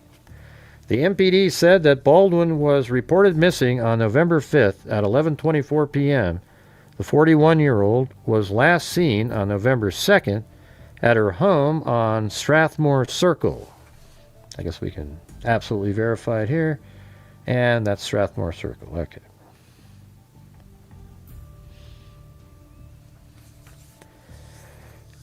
In Lancaster at Loch Leven, Mount Dora. She was last seen by her 20-year-old daughter, who just celebrated her birthday. She was last seen wearing a pink nightgown and no shoes. So when was she seen when she was wearing that? We haven't got that information yet. Detectives are unable to comment further due to the ongoing investigation. So was it the night before that she was wearing those things? When you're wearing a nightgown, it's nighttime.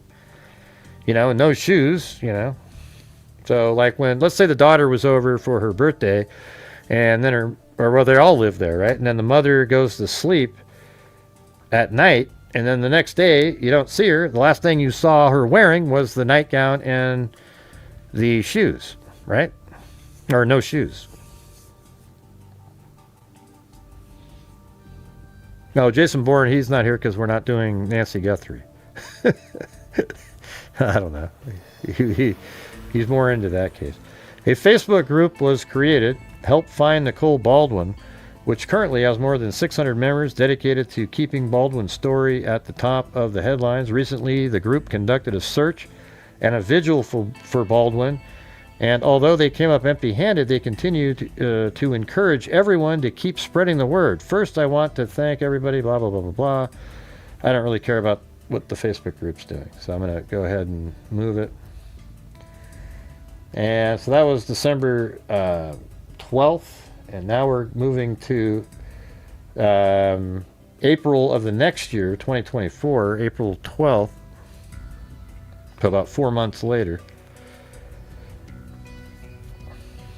Yeah, that's interesting.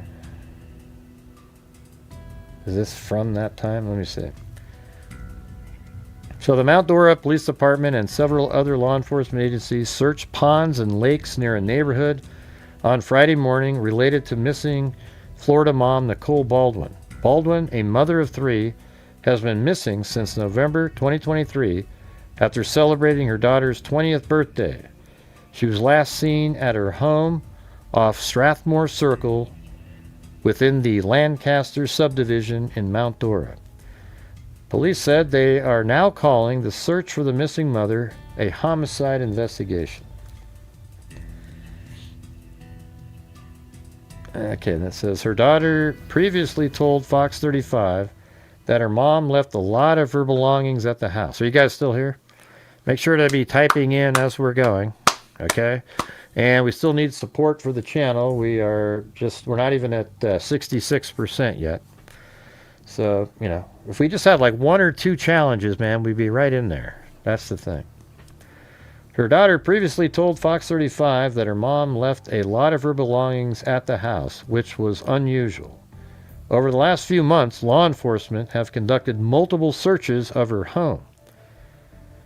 In a post on Facebook, the Mount Dora Police Department said Friday's search was conducted alongside several other agencies, Lake Sumter, Marion, Seminole, Volusia, Groveland, and Search and Rescue of Central Florida. It focused on retention ponds near Lancaster at Loch Levin.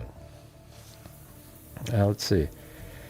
This coordinated effort was not prompted by the specific tips, but rather as a natural progression in our search strategy. Baldwin is described as a white female, 5'5", 135 pounds. She had brown and dyed blonde hair, or she has that color hair, and hazel eyes. She was last seen wearing the same nightgown pictured above, so apparently she was wearing that, just in the color pink with no shoes. And it says, police said she has a single rose tattoo on her right hand. Thank you so much there, Haley. Let's see. On her right hand, and a tattoo of flowers on her left shoulder. Fox 35 News previously spoke with Baldwin's daughter, 20-year-old Alicia Baldwin, who said her mother was on medication for anxiety and depression.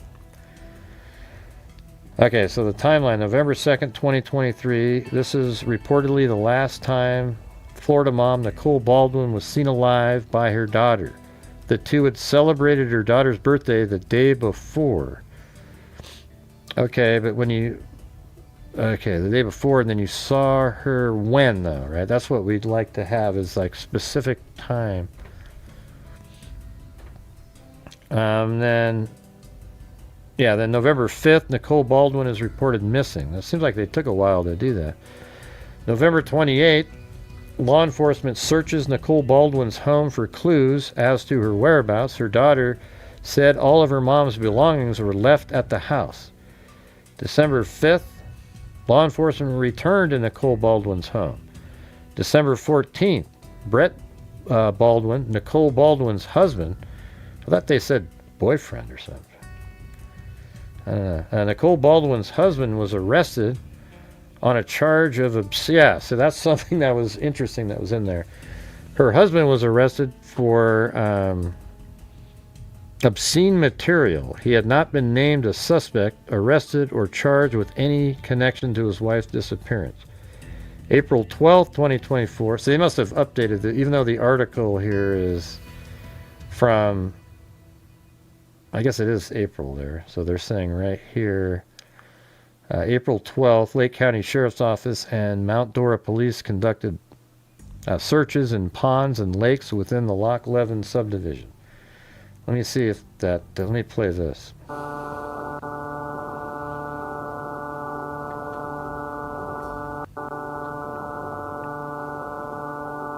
I'll zoom out so we can see the damn thing. Underway for missing.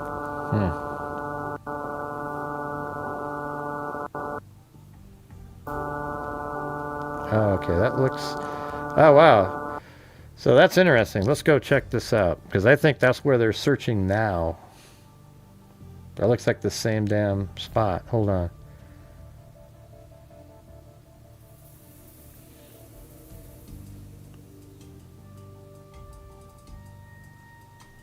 That's not it. What the hell happened? Oh, that's Deltona. That was a different place. Down here. Here we go. Wow, so that pond wasn't even there. There you go. This thing. All right, so let's see if this makes sense, because that kind of looks this. That has the shape, doesn't it? Although, you know, some of this other stuff doesn't match. How about like that? I mean, this is from... Here, let's... Has a similar look to it.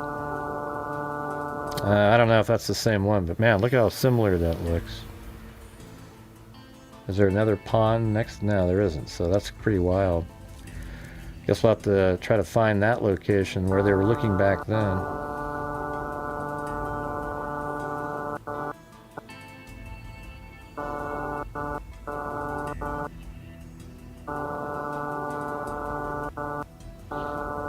Okay, well, they were looking into these...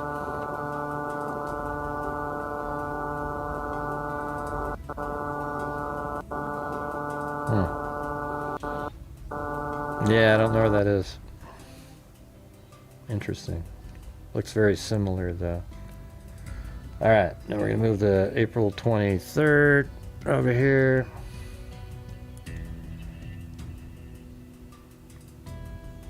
I think she was in... There it is, missing woman over here. Who killed Nicole Baldwin and where are her remains?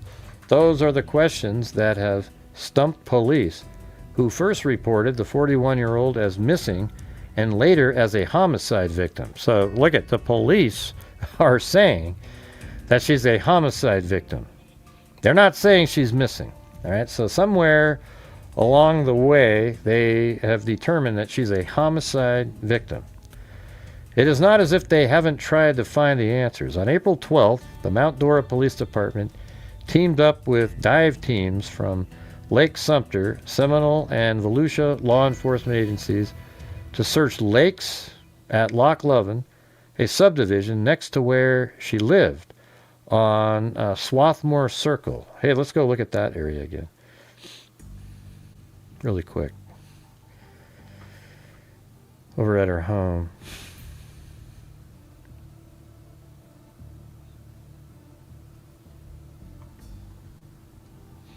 Okay, this is where she lived. And then, so these little areas, I wonder if, is that it right there? Were they just looking right at that? Hold on, I'm gonna open up that thing again. Just a second. Come on. Open up.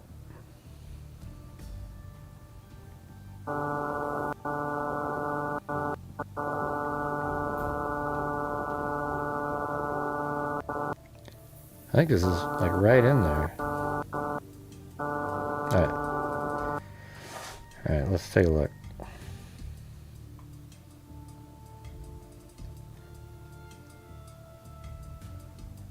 Is that it right there? Is there a lake? Yeah, that's it. That's crazy. I nailed it just by looking at it. See that little bridge that's right there? That's what that is right there. See that? And then this pond is this pond, and then you know, then there's that other water area above it. Right up there. I think. I mean, that looks just absolutely the same. Although, I don't know, it's hard to... Yeah, that's right. Yeah. So it's like this. And then that road goes around. Yeah, that makes sense.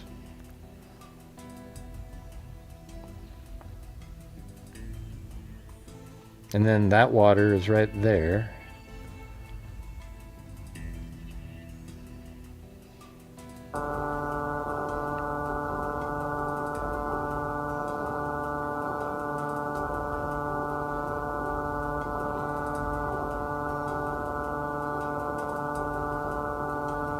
Now let's see if there's that little boat ramp there, just as a final verification. Ish. So it'd be right. I don't know. It's hard to say because this is from 10 years ago. This. I don't know. It has a lot more brush on it. But this is really old. Well, let's go to a newer one. Hold on.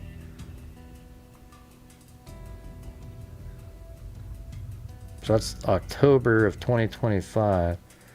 That looks a hell of a lot more like it. See how like that is right there, everything. And then this little area is right here. Yeah, okay. Now I feel really good now.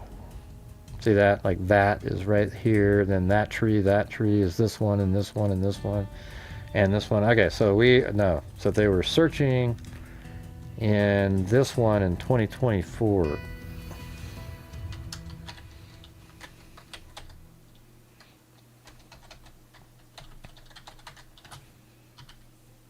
Yeah.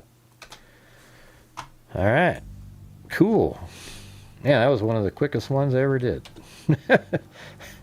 I mean, they did live right there, but my brain already kind of was looking at the,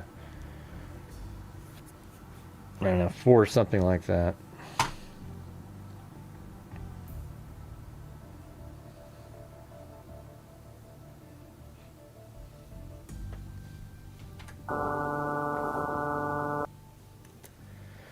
All right. Well, you guys, we're still just hovering around. We're not even at 66% still, so I need your guys' support. We just aren't there.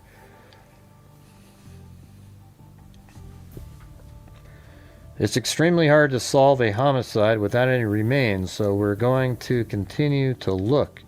Mount Dora Detective Gary Hutchinson told reporters at a press conference. A bulletin put out by Mount Dora Police on November 5th said Baldwin was last seen on November 2nd by her 20-year-old daughter the day before. Okay, so that means, that's right. So there you go. The day before, she saw her mother in the evening after her birthday, and that's the last thing that anybody remembers her wearing, and she was barefoot at the time. Baldwin is the mother of 3 children. Alicia is 20. The bulletin showed a photo of Baldwin smiling and holding a cat.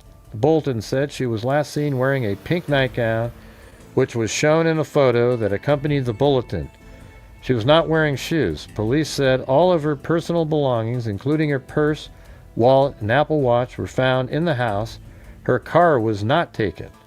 Nicole had a tattoo of a rose on her right hand and flowers on her left shoulder, going down to her elbow. Crime Line is offering a $5,000 reward in the case.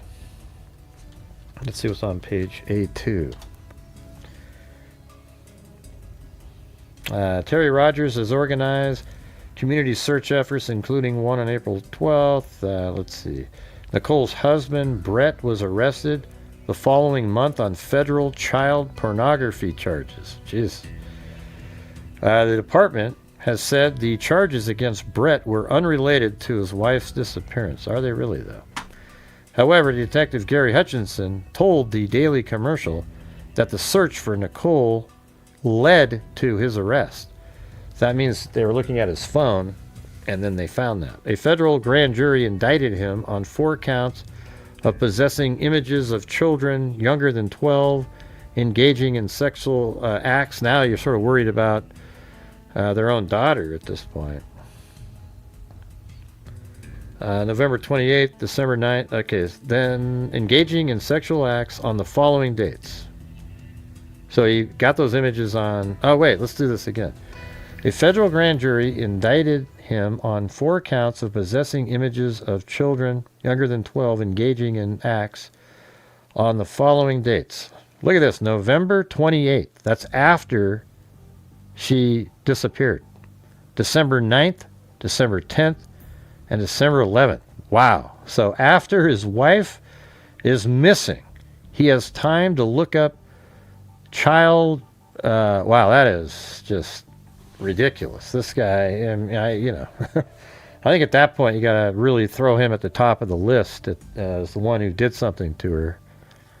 I mean, immediately you do that. Investigators seized 2 Apple phones, according to federal court records. He remains in jail in Ocala, where he will be prosecuted by attorneys with the Middle District of Florida. The family moved to Lake County a few years ago from Pennsylvania. She was not working when she disappeared. Hutchinson has declined to say if the investigators have any persons of interest. All the information we have obtained to secure search warrants and the reports themselves have been sealed by the courts. All right, you guys, massive lull again, massive lull. It's hard to make the goals where we just sit there. Okay, we did this one.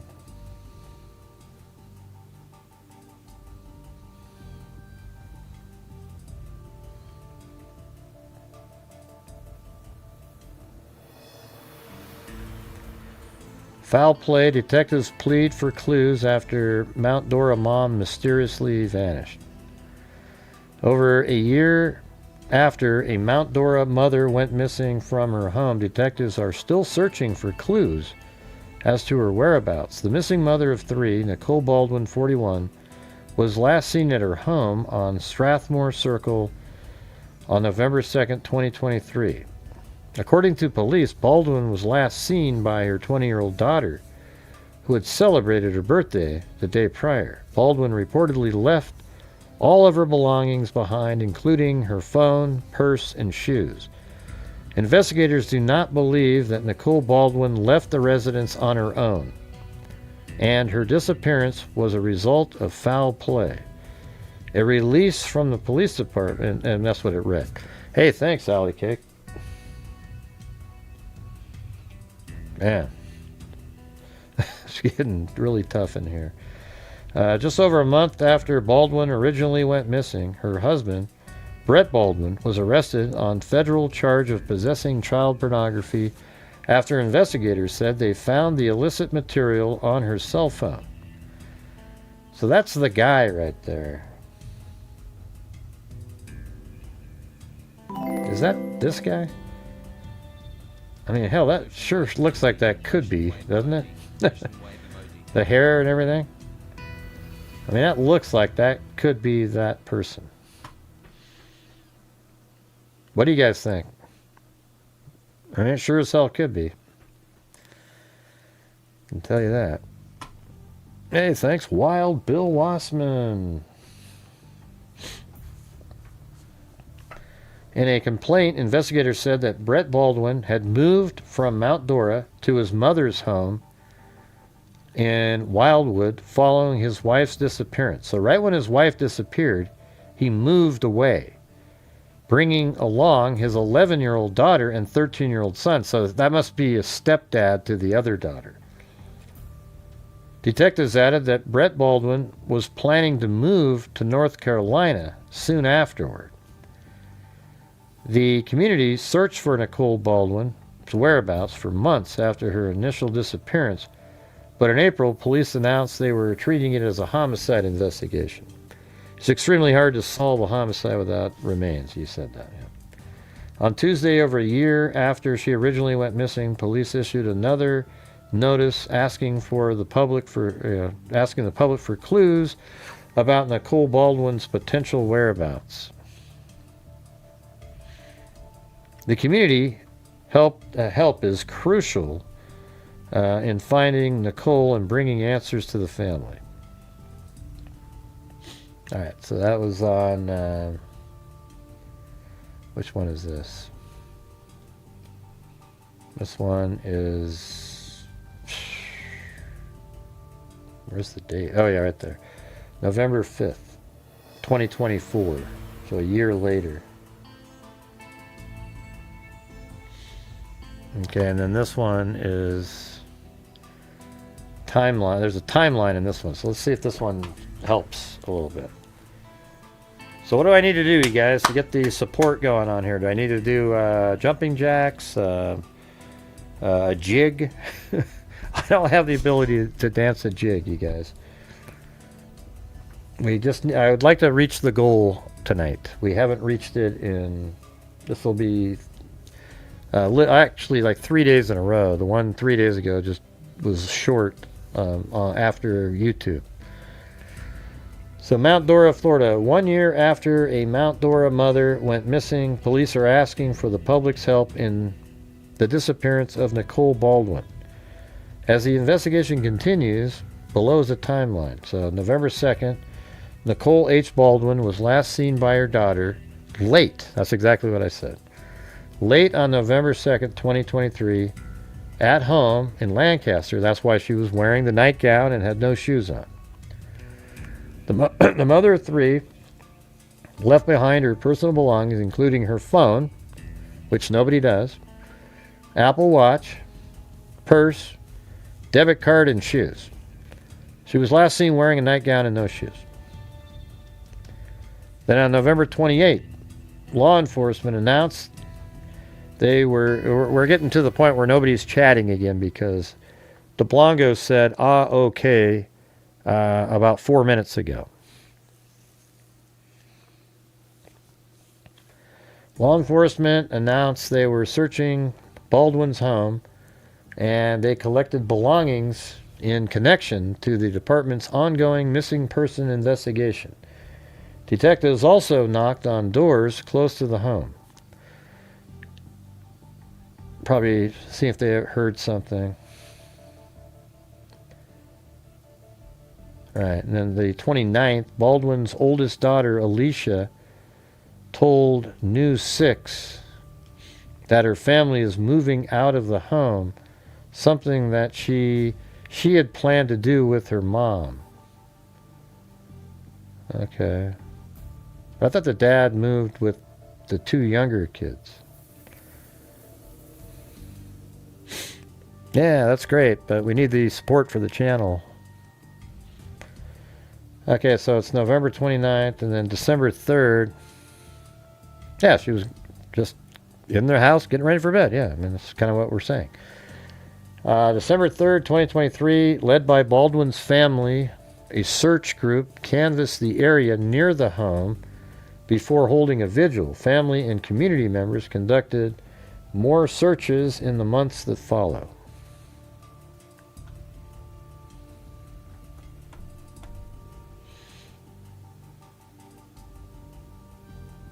Well, I think it is related to. I don't know if it's related to him doing that, but I mean, it could be that. But I mean, here, look. I actually look at this guy. So I have Brett Baldwin right here. Okay, then you go to the courts here. Then you click on this really quick, and then here we go.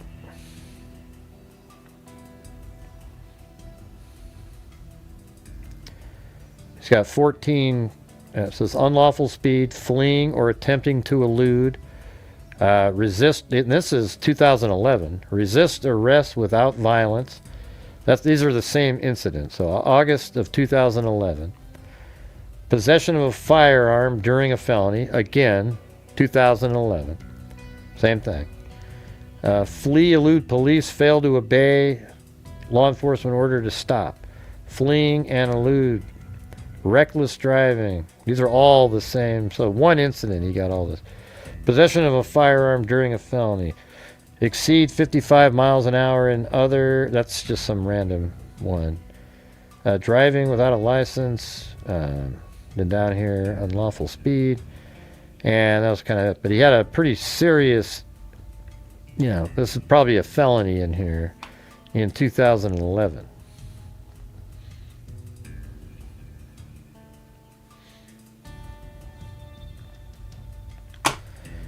All right, how do we get a challenge going, you guys? What if I do one? How about if I'll donate 5 memberships if you guys do 10? That's all I can do. I'm just trying to make something happen. So if all of you guys together give 10 memberships, I'll donate 5, and we still won't be at our goal. But so I'll have to donate $25 of my own money to see if I can get you guys to help support the channel. That's not really worth it though, because that's 25. And then if you guys did 10, YouTube, after they got their portion, would only be 35 back, so it'd only be a 10.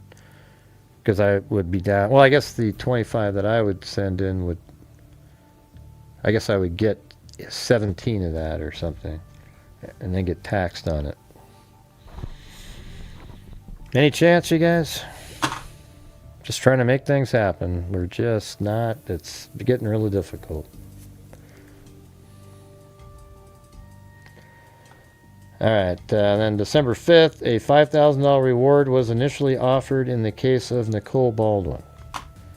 A 43-year-old, and then December 15th, the 43-year-old husband of Nicole Baldwin was taken into custody as part of a child pornography investigation, according to the Marion County Sheriff's Office. According to the complaint, detectives seized Brett Baldwin's iPhone on November 28th, 2023, due to the investigation. Well, then, if you took it on the 28th, how did you get the December porn thing? I don't really get that. For evidence relating to the missing person, Baldwin faces a federal charge of possessing child pornography. I don't understand. How did you get the dates on the December if you took it on November 28th? Hey, thanks, Wild Bill. There's one of the 9. Oh, and Lisa said she'll add 25 in coffees if you guys match that. All right, so I'll be gifting 5. She'll donate 5 in coffees. And now we're at 2, so we need 8 more of those. Yeah, I don't know what he did with the 20-year-old. It's kind of weird. I don't think that was his daughter. Baldwin faces a federal charge of possessing child pornography. Terry Rogers, who didn't know Baldwin, told News 6 that the investigators showed up to search her home and devices. Terry Rogers, who didn't know Baldwin, told News 6 that investigators showed up to search her home. Who the hell's that? When asked about the search warrant, the Mount Dora Police Department said in a statement on Friday, January 19th, the Mount Dora Police Department executed an investigative search warrant related to the continued search for missing person Nicole Baldwin. The status of the investigation is ongoing. April 12th, Detective Gary Hutchinson said that a search that day for Nicole Baldwin did not yield any results. Hutchinson also announced that the case is being treated as a homicide investigation. Yeah, we need 10 more, you guys, or 8 more. Try a super thanks, JB. Can you try a super thanks or not super thanks, the sticker? Maybe try a super sticker.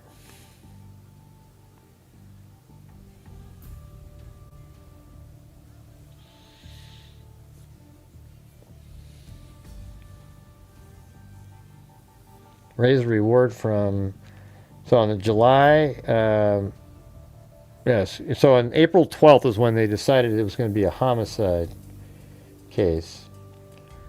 And then investigators said they believe that Nicole Baldwin left the residence on, let's see, hold on. Investigators said in a news release that they raised the reward from $5,000 to $10,000 as they seek leads in the case of Baldwin. Investigators say they believe that Nicole Baldwin, left the residence on her own, and her disappearance was a result of foul play. Okay, what do you mean she left on her own?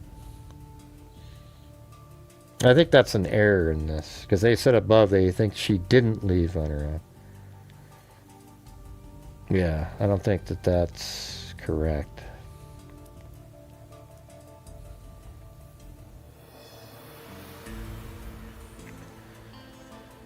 All right, you guys, we need the other 8 more. We need 8 gifted memberships, and that kicks in all the other stuff that the other people were helping support the channel with. I don't want to have to like do the shepherding of it home, try to make it happen. What do you mean you can't do a challenge with a sticker? What does that mean? I don't get it.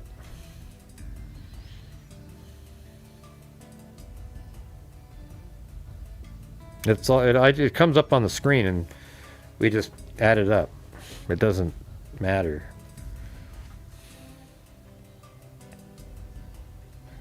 Over a year after she went missing, police issued another notice asking the public for clues about Baldwin's potential whereabouts.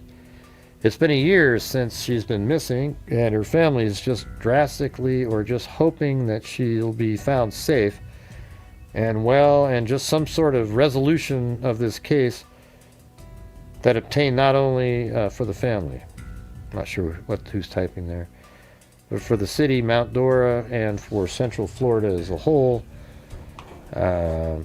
Anyone with information on her whereabouts is urged to contact Detective at 352-735-7130.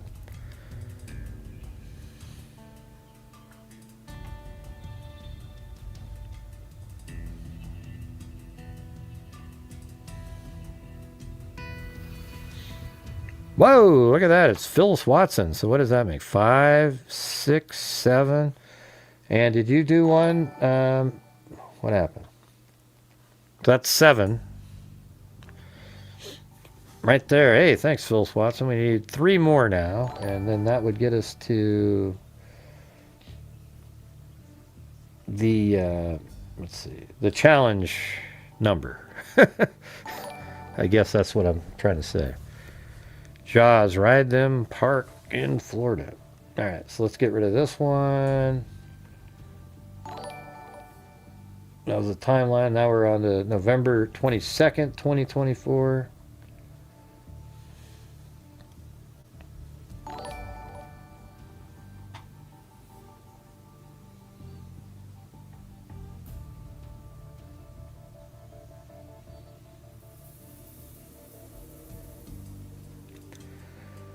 All right, I've not done anything wrong. Police search volunteer's home. Isn't that weird? They're searching a volunteer's house. What does that mean? The Mount Dora mom walked out of her... Oh, I guess they are saying that. Let me hit this link. What is this? Please search for missing woman. And this is... Finding a missing 41-year-old woman. Mother of 3 was last seen by her daughter late November 2nd. Well, then how do they know she walked out of her house? Yeah, I don't know, man. The Mount Dora mom walked out of her Strathmore Circle home in November. See, that's like, they just say that shit, but nobody's saying that. She was taken out of the house. I think she was probably strangled to death in that house and removed. That's what I think. I don't have anything from Sandy Shirley in here, so no, I didn't add it. Yeah, I didn't have anything in there. There's nothing in my email from Sandy Shirley. So no, I didn't.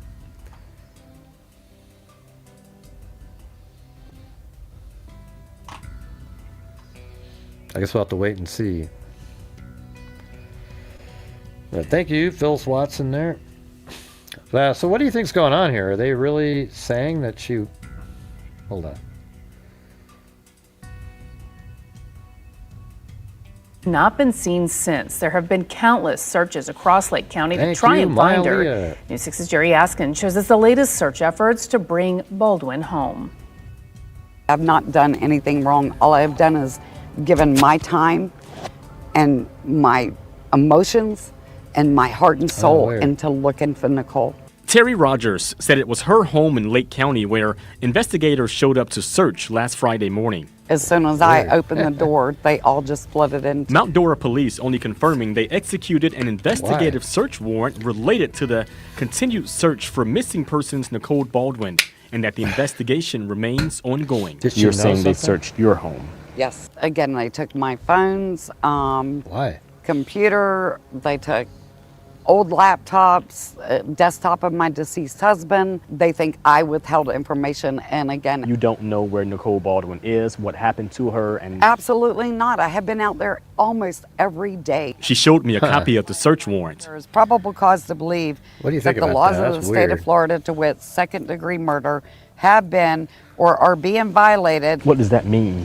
Good question. Here's some background about the case. Nicole Baldwin was last seen at her home on Strathmore Circle, about 6 miles away from here, back on November. Yeah, nothing came in there, Wild Bill, in my email, so I don't know what to say about that. I didn't, other than that, I don't know if we reached that challenge or not. So I'm just waiting. The Mount Dora mom walked out of the Strathmore Circle home in November with no belongings and never returned. Since then, there have been countless searches across the country, or county, actually, to try and find her.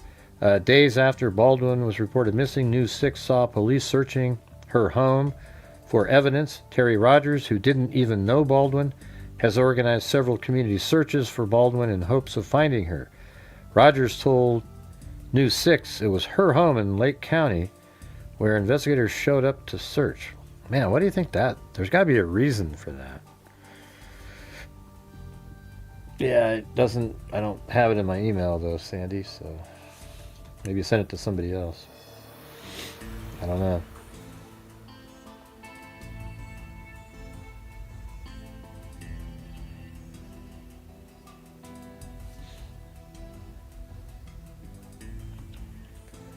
I did get the coffee from Lisa. Thank you. I guess I'll just send in the 5 that I was going to do, even though we're not at the let's get right there. So here's 5. We still need to have one challenge in here tonight, you guys, like a normal, the normal type from other people. Not me robbing Peter to pay Paul, sort of not really the point.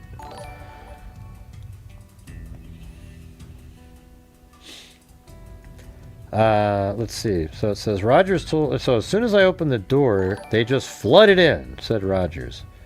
I've not done anything wrong. All I've done was give my time and my emotions. But you must have done something where it was like, wow, how did you know that?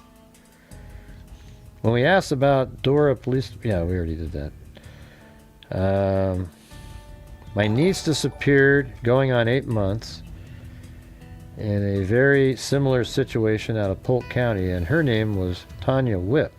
Whip 38 was reported missing on June 29th and was last seen in the Auburndale area. As far as the Baldwin case, News 6 reached out to the FDLE, who said Mount Dora Police is the lead investigative unit. I don't know. Don't you think that they would have searched somebody's house for a good reason connected? I'd like to... They're not going to show you the warrant on that. Okay, and this is February 19th, 2025, this thing. Nicole was last seen November 2nd, 2023, in a pink nightgown and no shoes at the family home. They keep saying she left behind and all this stuff. How do you know she left any? She could have just... I think she was strangled and then removed. Yeah, I don't have it. Oh, let's see. No, that's mine. Okay, yeah, it just came in just now. Yeah. The email came in at 9:49, which is 3 minutes ago.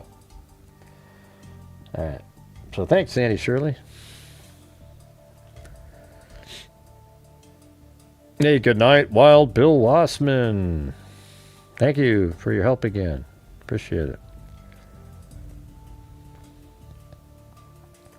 So Nicole was last seen November 2nd, 2023 in a pink nightgown and no shoes at the family home. She left behind her personal belongings, including her purse, an Apple Watch, her phone, and banking cards. Nicole lived with her husband, Brett Baldwin, at the home in the Loch Leven subdivision. Some reporting states there was talk of a separation and or divorce, and that Nicole planned on moving out. Well, there you go. That's how that. And then he got to pay child support. She has several tattoos, including sleeve with flowers on left arm. Right, and they planned on moving out because remember, her and her daughter were going to move out. We just read that a few minutes ago. All right, good night, Karen. If you have any information, please contact the Mount Dora Police Department. You know, she's 5'3", 40. She was 41, and weighed 140 pounds. She'd be like 44 now. Okay, let me get rid of that one. And then this one's from July of 2025.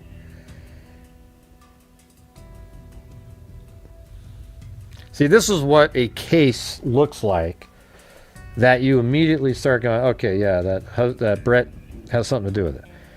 Compared to the one, you know, Elena's case, right? Like Elena's is miles away from this type of situation.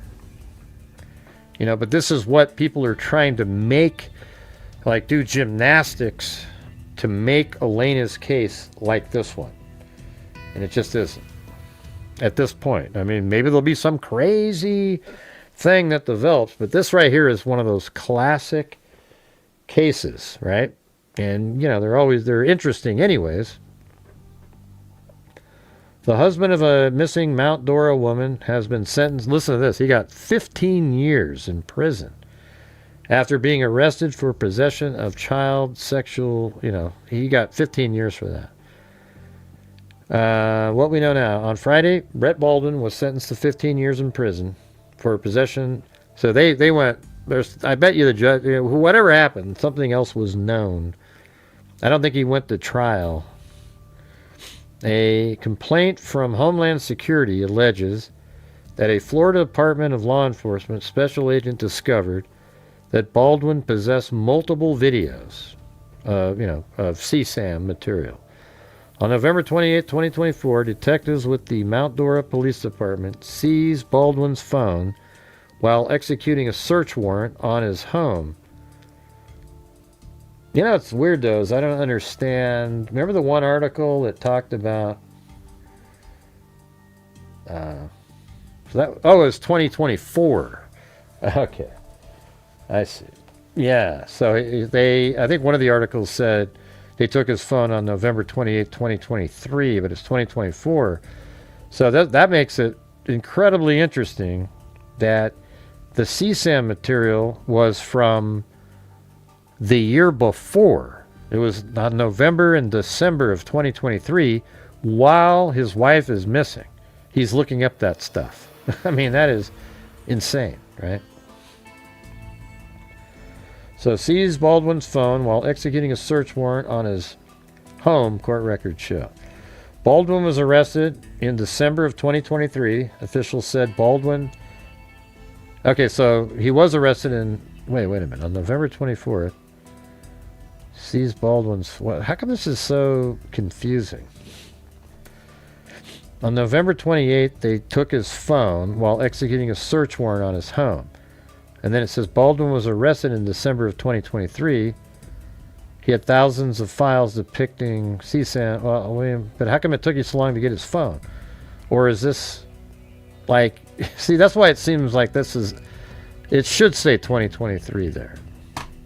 Like they get his phone, they find this stuff, and then they arrest him 6 days later, right? You guys see what I'm saying here? Like there's something not right here.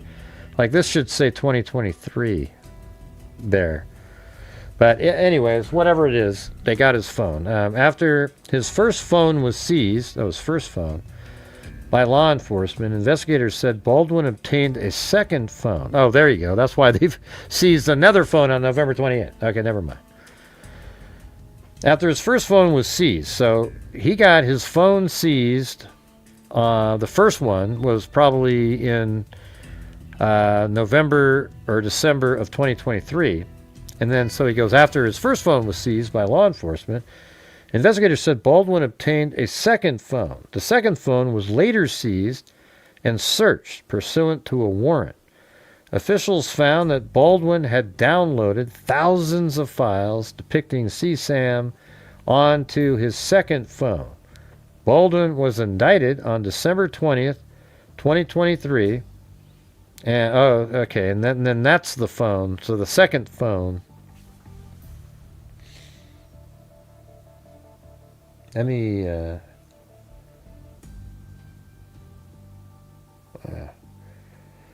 wish I remembered the files at this one, 2024.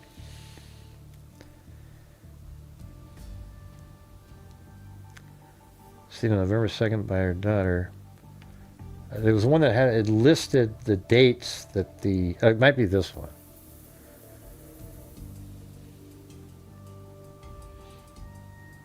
Remember, it literally listed the dates of that he downloaded this material.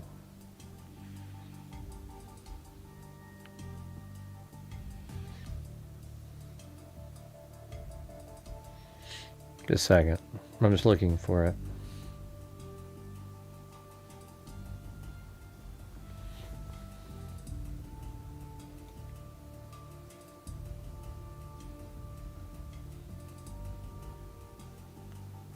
God, it's frustrating. Yeah, it's probably not that one.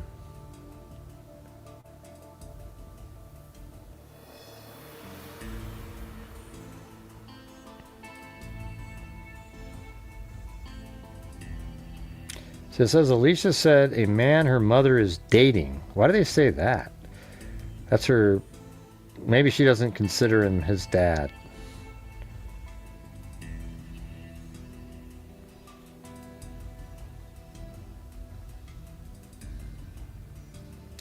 Yeah, it's unfortunate. I can't find the one.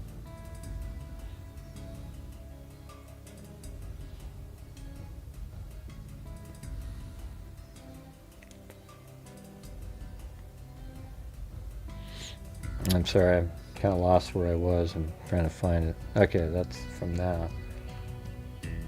Read that one, and then it's probably this one that we were just reading.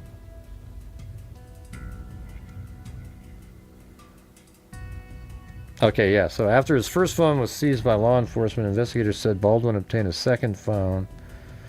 Baldwin was indicted on December 20th, 2023. In April 2025, Baldwin was found guilty of 1 count of possession of CSAM and 3 counts of receiving it. What's going on in Florida, by the way, with that?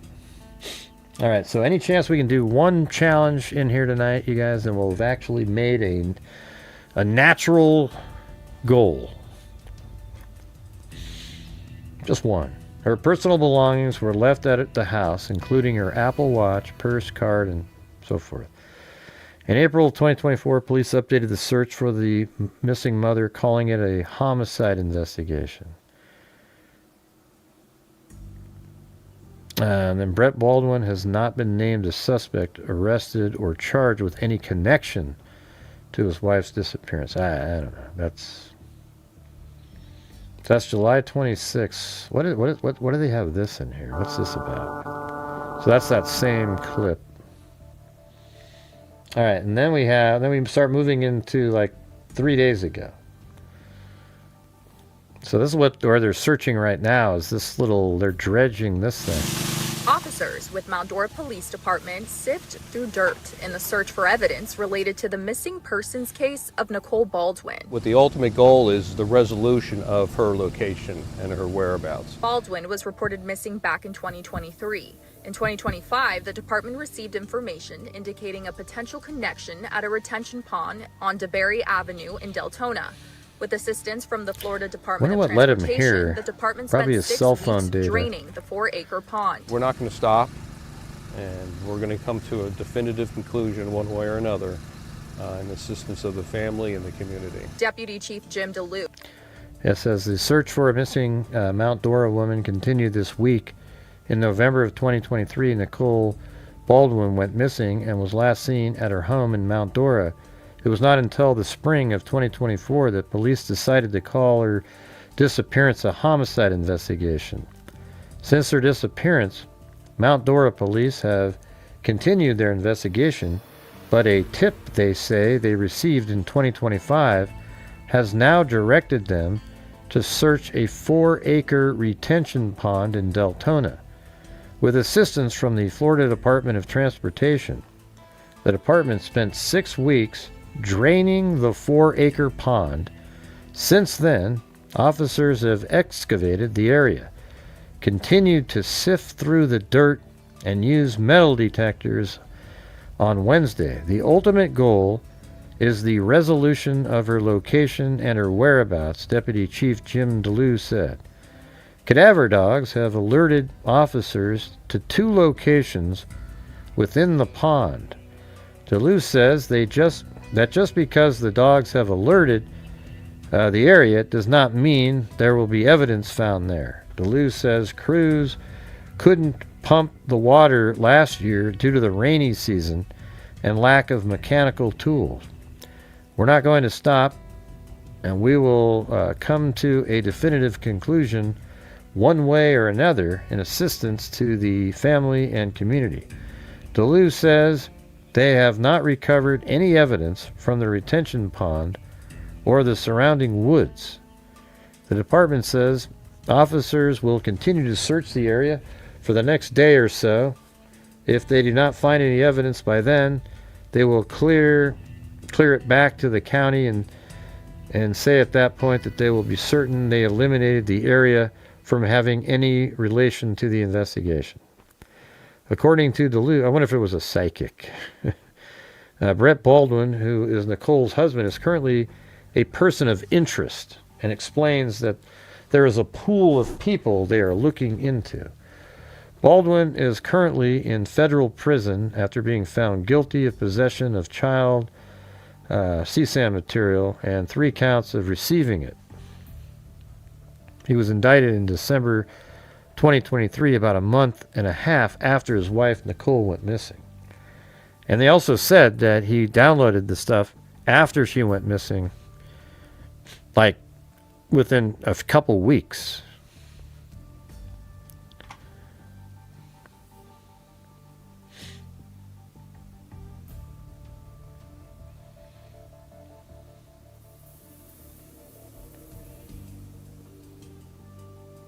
Pond near Deltona Middle School, where we've seen some deputies showing up this morning to start work out here again today. They're trying to find any sign of Nicole Baldwin and to try to bring answers to her loved ones.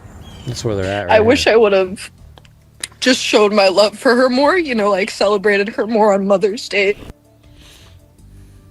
Well, that's Nicole's daughter. Yeah. She says she is waiting for any update on this. But yeah, you guys, if you could please help support the channel. We're just trying to reach the goal tonight. We're still not there. So if you guys have the ability, that would be fantastic. Thank you. Latest search. Her mom was 41 years old when she disappeared in November of 2023 without any of her belongings, including her cell phone. And now police are focusing on this pond. They've drained most of the water out of it, even pulled out some of the mud, searching through that for any sign of Nicole. Police are focusing. Yeah. See, it's right there. The same. That picture is probably about like this.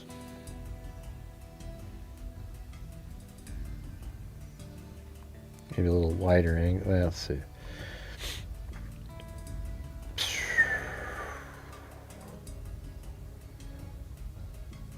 Yeah, maybe about like that. See?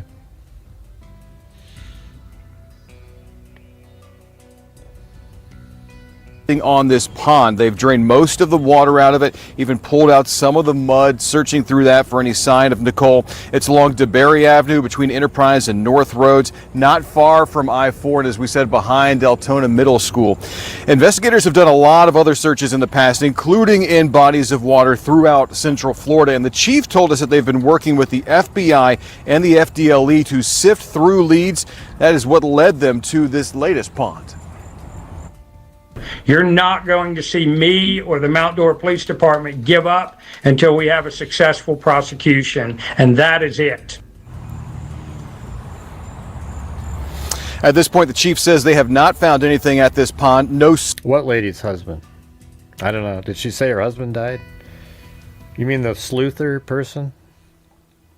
Suspects have ever been named, but during the investigation early on, Nicole's husband, Brett Baldwin, was arrested for having child porn on his phone. He is now in federal prison for that, but no one's ever directly said that he's connected to Nicole's disappearance. And Mount Dora police, as we said, they're out here working again today. They say they plan to be out here continuing this search through this pond at least through tomorrow. Covering Volusia County, live in Deltona, Bob Hazen, WESH 2 News.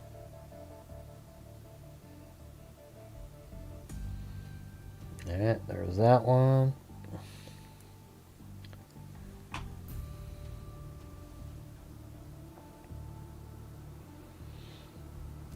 Coming up on. Well, I hope you guys find it mildly interesting anyways. I don't know. Several years now that we're seeing that pond being drained and searched.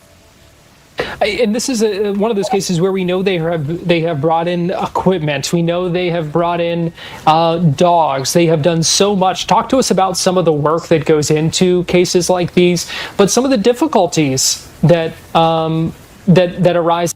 They're going to go through that water with a fine-tooth comb, literally, to make sure nothing. Yeah, they drained it really low.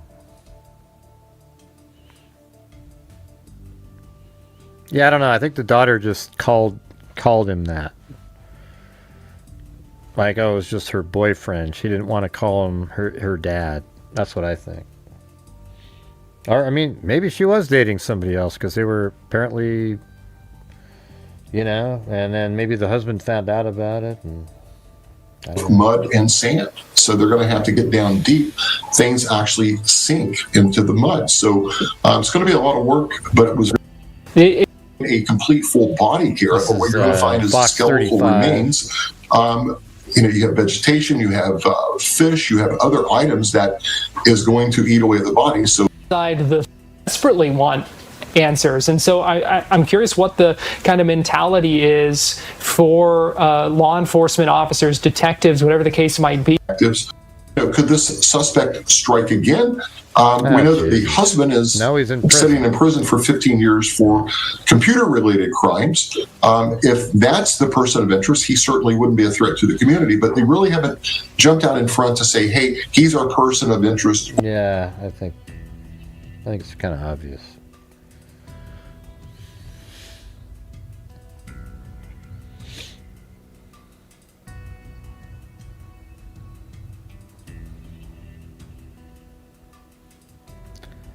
Anybody see up there? We just need $30 more to reach the goal tonight.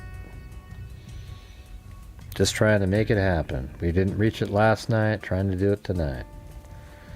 Mount Dora police have wrapped up a 3-day search of a drained Deltona retention pond in the ongoing investigation into the disappearance of Nicole Baldwin. And while no evidence...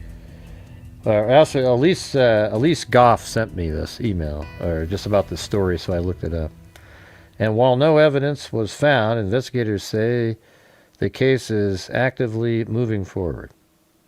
The Mount Dora Police Department, working alongside the Florida Department of Transportation District 5, drained and sifted a 4-acre retention pond on DeBerry Avenue between Enterprise Road and North Road in Deltona. Authorities tell News 6 they are now certain no evidence related to the case exists at that location. So now they've ruled out that retention pond. I think we're very satisfied with the outcome here in regard to our efforts and being very confident that there's nothing here. New leads developed with assistance from several law enforcement partners brought investigators to the Deltona site. Those partners included the FBI. Man, God, wouldn't you just love to know what the hell they're looking at? Oh, that's you. Okay. I mean, I knew that was you. I just forgot to go say your actual name. But anyways, thank you.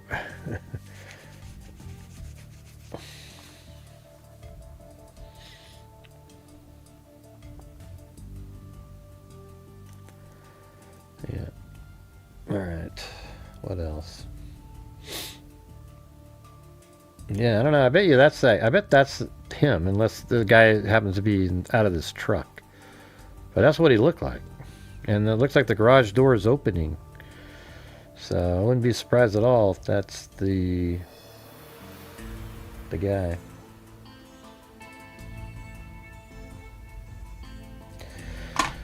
Oh well, that's it, you guys. That's all I got. I can tell everybody's died down. There's no more conversations. So that's gonna do it.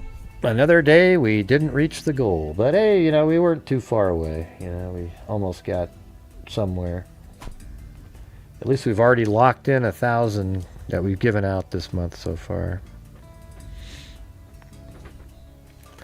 But that's gonna do it. Thanks for being here. Hope you guys found the show mildly interesting. I think Elena, her case is going to be that it was either an accident or she did something to herself, or did something to herself and accidentally died, or it was a medical condition and it won't be the result of somebody else. I'm not saying it doesn't have to be. Oh, whoa! Hey, that's the first time we have had that on the screen in a long time. Something we did are supposed to do. You might not have heard of, maybe you have when I first heard it on it was slack. Used to get angry and all uptight. You can say what you want to spell my name right. All I'm really guilty is rocking the house. That's what the rumor was all about. It's me that tell all your friends that you don't wait till you see me again this way. I can hear from the horse's mouth that then and then we straight it out.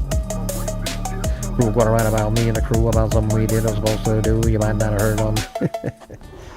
Hey, all right. Thank you, Phil Swatson. We made the goal.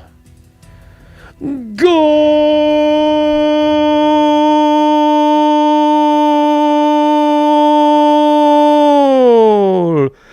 Goal! You guys ever watch the Spanish channel on the soccer? I don't even watch the English version. I just watched the guy Cantor doing the. He's been doing soccer for like decades. He's amazing. Yeah, let me see if I can find one for you. Hold on a second. Let's see, soccer, Cantor, goal. All right, let's see. Hold on. Here he is, right here. And I have the phone. This is shot with my phone. So I'm like front and center. That's what he looks like. And you can see my eyes teared up, and I'm... Yeah, he's been doing this for years and years and years. That's what he looked like way back then. Let's see. He was able to rest easy and was born the next day. Go! Go! Look at him. My son received his first lullabies with the goal cries of Andres Cantor and Norberto Andres Longo when Cantor, Mexico... man. He's doing all the U.S. games on... It's just... You kind of just know what they're saying just because... All right, here we go. In Portugal, and this is our 110th match.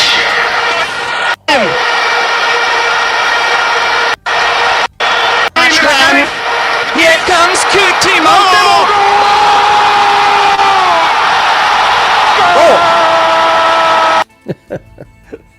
I don't know. It's hard to... Let me see if I can do this one.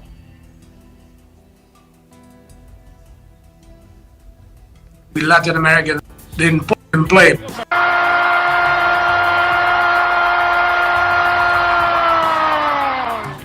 I grew up in Argentina. Wow. I don't know. You have to hear it live. It's awesome. Anyways, let's see. How about you, Phyllis? Do you watch any of the World Cup? Estados Unidos, he says. Yeah.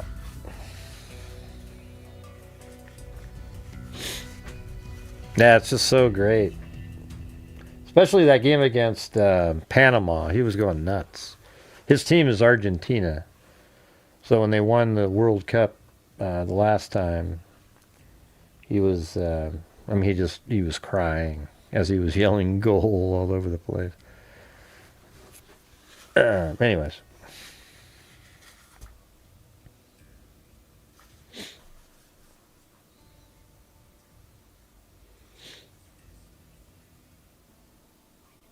No, it was Lisa Valenzuela. Wait, did somebody else do that, or was that? Oh, that was Lisa Valenzuela. You're not a soccer fan? Usually Lisa sends in the coffees. My brain, it just... Oh, that was me above that one. My brain didn't work there. Thanks, Lisa Valenzuela. I think Phyllis did the... Didn't she do 5 up? Yeah, there's right there. I think my screen was still at the top up there. We haven't got the coffees in a long time. I mean, not the coffees, the avocado dance. That was like the first... for some reason, it's working now. I don't know why. Anyways, thanks, Lisa Valenzuela. I don't know why. I think my screen over here... I don't use the YouTube anymore portion because there was some problems it was causing. Because, yeah, something would be on the screen. Now I can see it. And so I still had Phyllis's over here. Like, let me just show you how it works.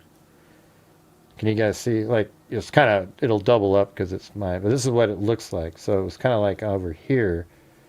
And then I see the dancing. So I figured that was it. But I guess if I scroll way down here, then there's Lisa Valenzuela. So I didn't scroll down. Sorry about that.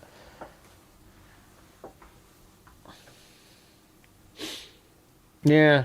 You know what I don't like about soccer is how when somebody, you just nick them and it looks like they got just blasted away by a bullet and roll around on the ground, you know? Don't you hate that? They're like, ah! And they like do multiple rolls around. I would give yellow cards for that. The second you realize they're faking it. I mean, let me just say this. How could in one game you have so many people get hurt so badly in terms of what they look like, and none of them end up with an injury? Yeah.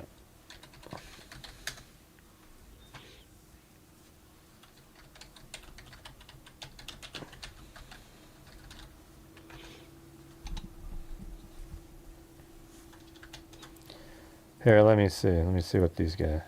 Yeah, like these guys.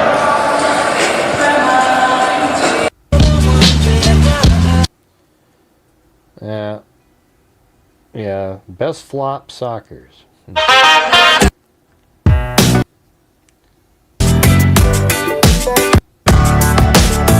I can't have the music playing. Oh well. You can go look it up yourself. Hunter and Emily from the Idaho case got engaged. Oh yeah? I thought they already were engaged. A long time ago. Oh, Hunter and Emily. Okay, cool. That's pretty neat. Usually something like that could make somebody like separate them.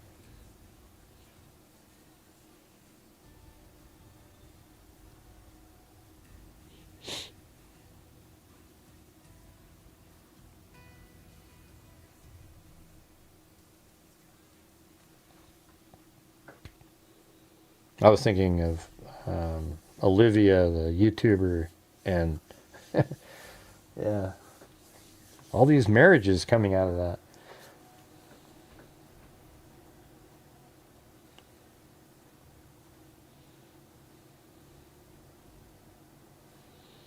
Place you suggest getting info for a visit there from us?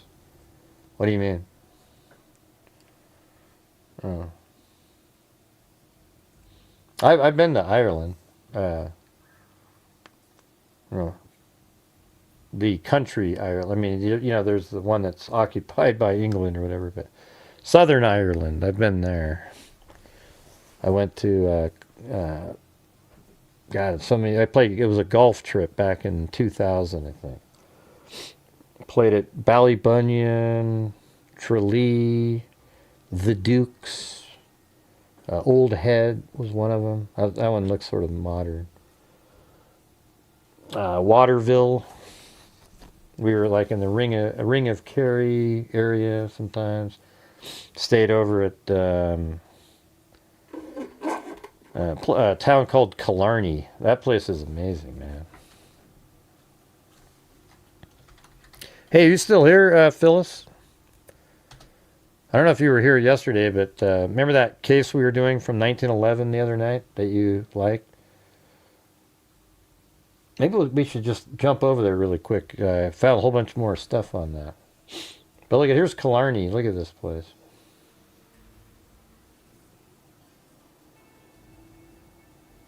Let me see if I can't remember if this is like what the city, is this it right here?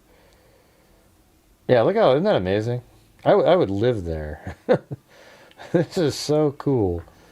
Just the streets, you just go down there, everybody singing songs together, and yeah, it's just amazing. Yeah. Really great little places to go hang out, drink some beer, etc.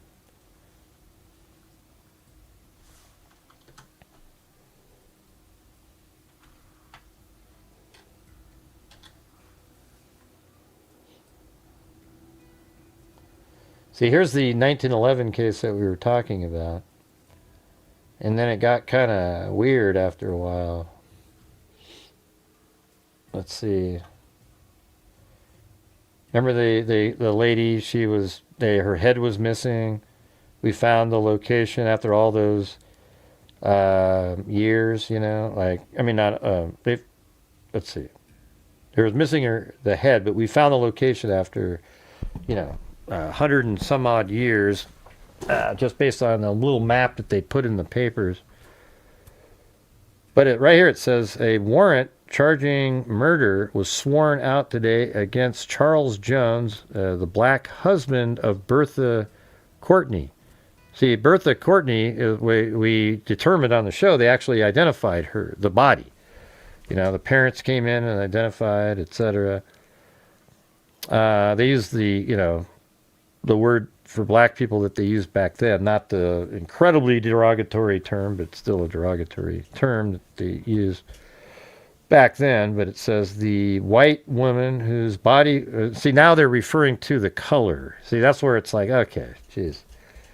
See, nobody mentioned, you didn't mention every sentence that she was white, but now that you have her husband was black, now it's white every time, right? The white woman whose body was found in a sewer in the outskirts of the city last Friday. The warrant was based upon an affidavit made by a police sergeant. 2 city detectives have been sent to some nearby towns following up on information.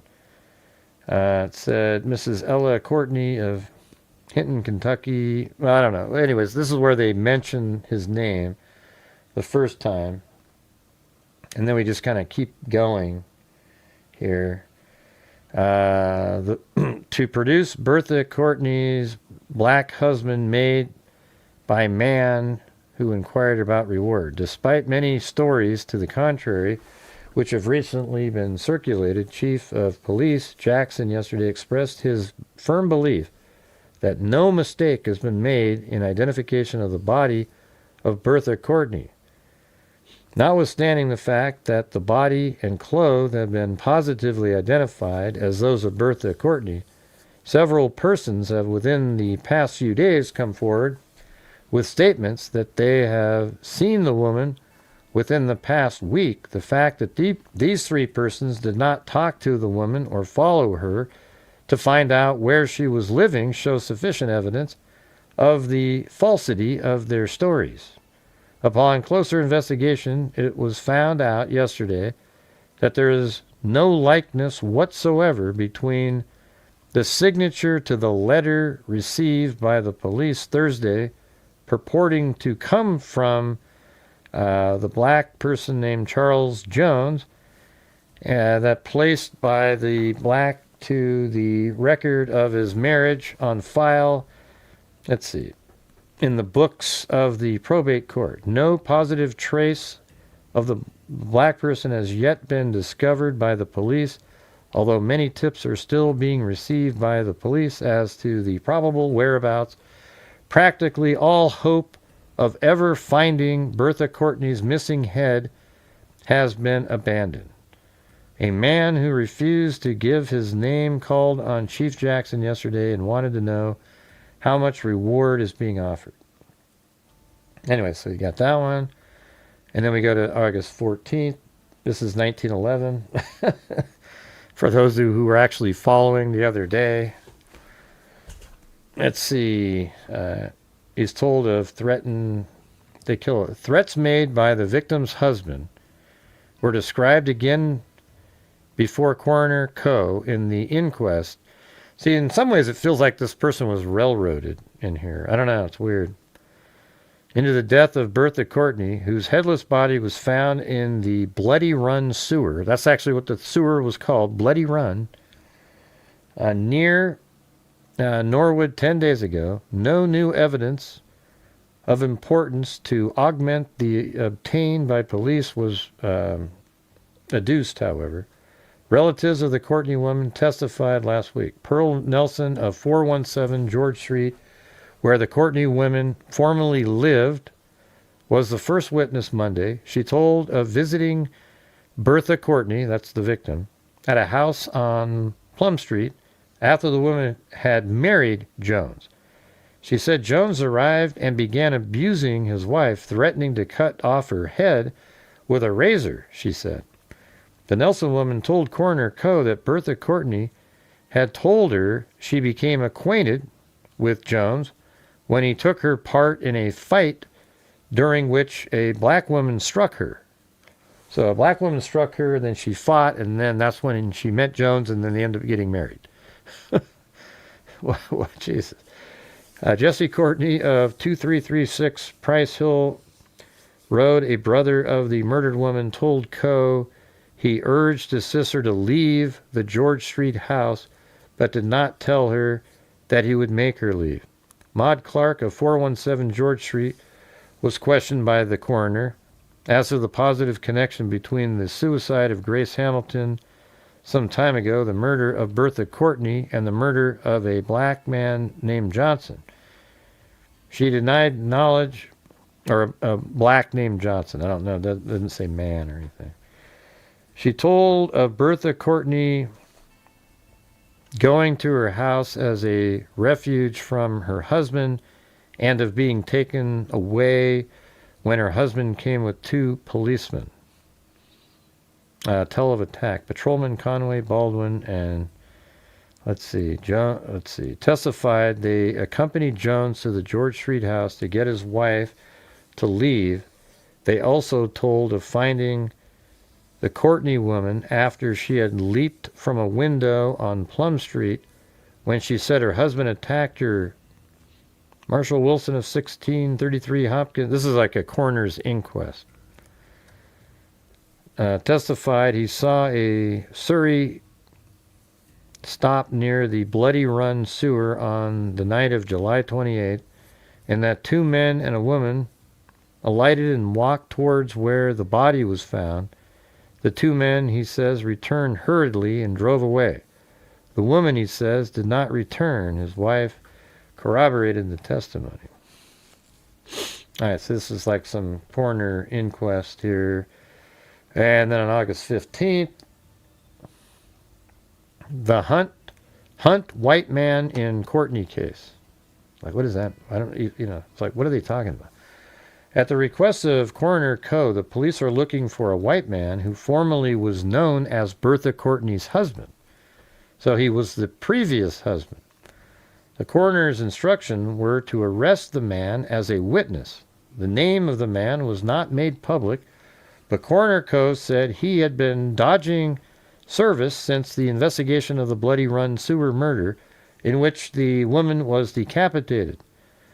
That Charlie Jones, the black husband of the woman, was in Cincinnati as late as July 22nd, was testified to before Coe Tuesday by Albert Holzman of 1749 Lexington, Norwood, foreman for the Morris Coney Company, where Jones had been employed as a driver. Holzman said Jones told him on that day that his sister was dead in Kentucky and he was going there. Holzman testified that he saw Bertha Courtney with Jones one Sunday in May. William Thompson, a black man from 319 Longworth, and his wife, Jessie Thompson, testified they knew Jones and Bertha Courtney. So they're looking for this guy named Jones, and had knowledge of a fight between Jones and John Johnson, another black person, and had heard Jones threaten Johnson.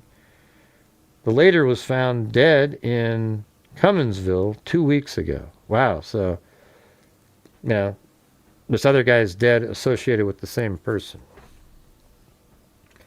J.B. Bowers, where Jones and the Courtney woman lived for a time, told of Jones making a threat to kill his wife, and of Jones saying, "I passed 5 years in the pen, and I would just as soon kill a man as look at him." You know, I don't know. I mean, doesn't it there's sort of this weird railroady sound to some of this stuff. Anyways, and then there's this, who is convicted of Mrs. Smith examined by husband who is convinced missing black killed his wife. Let's see, what does it say now? Convinced him that Charles Jones, that's who they're looking for, the black man wanted for the murder of Bertha Courtney, had killed his wife also. So he thinks that. Oliver P. Smith, who was accused of the murder of his wife at her home. Oh, so he's somebody else that was accused. Now he's trying to pin it on Charles Jones. Yeah, okay. Yeah, it's weird how, like, none of the papers and whatnot thought that, you know, that this case was solved. But let's see. Skull found in work on sewer. Detective. This is later too. The theory that the skull might have been that of Pearl Bryan, murdered in 1896, or Bertha Courtney, slain in August of 1911, was quickly dispelled when Giffen explained that other bones were with the skull. Okay, yeah, because all of their bones are found other than their head. So there wouldn't be any other bones. All right, and this is 1914, January 24th. Man sought as wife slayer is executed. So listen, George Campbell, black man who the Cincinnati police say was Charles Jones. So they're saying, well, look how shady this shit is right here. So this is 1914. Listen to this. George Campbell, a black man who the Cincinnati police say was actually Charles Jones, wanted for the murder of his wife Bertha Courtney 2 years ago, was hanged Saturday in Montreal, Canada, for the murder of a Canadian. I mean, what a weird way to just sort of get out of it. Oh yeah, that's so and so. You know, I mean, I don't know. Campbell went to the scaffold without admitting he was the Cincinnati fugitive. The headless body of Bertha Courtney was found in Bloody Run sewer. You know, it'd be amazing is to exhume this guy, Charles Jones, you know, the person they said was George Campbell, and see if he actually is, you know, was he really Charles Jones, the guy that was married to Bertha Courtney, who was missing a head found in a sewer in 1911. Wouldn't that be... Because this just seems like it's just sort of... Jones was also sought by the police in connection with the murder of Mrs. Oliver P. Smith. You mean the guy that tried to blame it on him to get out of his own accusation? Shit. Where is that one? That just sounds really, was it this one? Where's the one with the P. Smith guy? Yeah, it's this one. Oliver P. Smith, who was accused of the murder of his wife at her home at 411 Plum Street, called an assistant prosecutor, John Wenig, yesterday and requested that he be allowed to examine the clothes found on the body of his wife at the time of the crime. He was given an order allowing him to inspect the bloody clothing at the county morgue. At the morgue, Smith made a careful examination of the clothing. He said that they were the clothes worn by his wife when he left her the afternoon before the murder. She usually wore them in the morning, and Smith stated he was satisfied she had them on when she was murdered. The examination, Smith stated, convinced him that Charles Jones, the black man wanted for the murder, had killed his wife. How come? Where the hell are you getting that from? I am convinced that she was killed by Charles Jones beyond a reasonable doubt, said Smith, just some random schmo. If she had been dressed in any different clothing, I would say that she had been killed. What difference does it make that she's wearing the clothing? How can you pin it on him because he's wearing specific clothing? I would then have suspected someone else if she was dressed in anything else. But she always wore this particular dress in the morning. Okay, but how does that connect him to Charles Jones, If she had been killed during the night, the murderer would have probably dressed the body in the clothes he found nearby. I am certain Jones is guilty man. Holy crap, man. You gotta be kidding me. That's what you got here? Hey, that guy did it, man. Wasn't me. Smith stated that he has been endeavoring to solve the mystery connected with his wife's death since the murder charge against him was nulled and he was released from jail. Smith was released only after the local police had spent several months in an ineffectual effort to break down his alibi. Smith says he hopes to be of assistance to the police, and that's ridiculous. I mean, honest to God. And then over here, Jones was also sought by the police in connection with the murder of Mrs. Oliver P. Smith. So, man, they were going to just pin it on him. I'm not entirely certain any of this sounds absolutely, actually sounds kind of racist, to be honest. Like really kind of just, pin it on him type of shit. Garbage,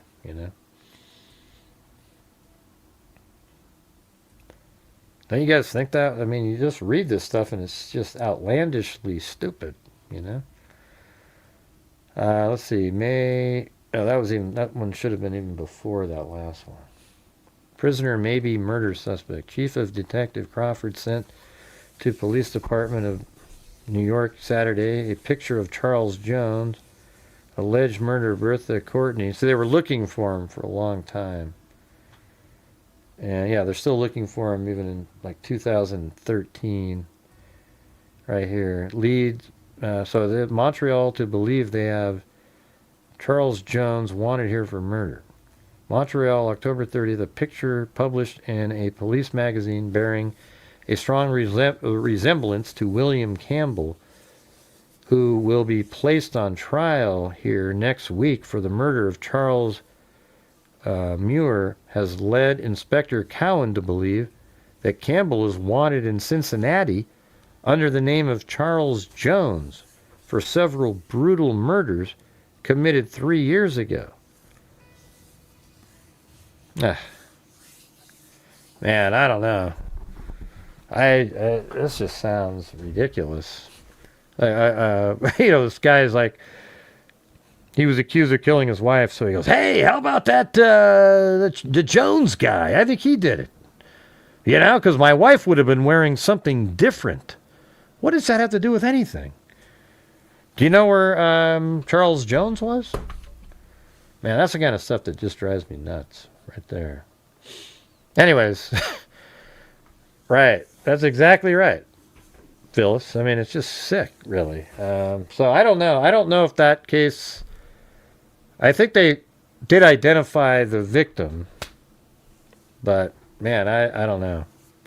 And by the way, where was her husband? Where did he go? But all of a sudden, this other guy who probably killed his own wife goes, "Oh, yeah, it was that Charles Jones," because you've already thought it was him. So that makes sense, right? I mean... Hey, do you guys want me to go get Chloe? You guys haven't seen Chloe in a long time. You guys want to see Chloe? I can go get her if you want.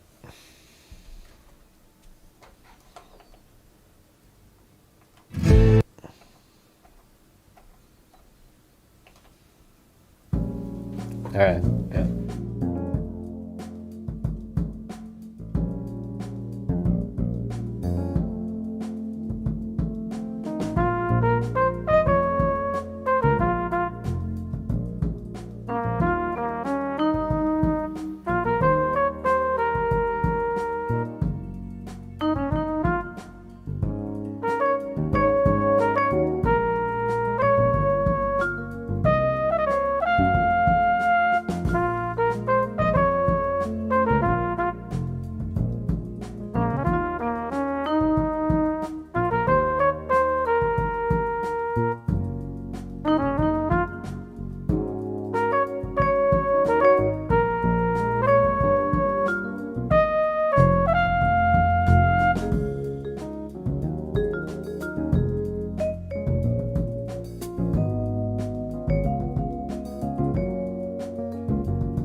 Yeah, she was already sleeping, believe it or not.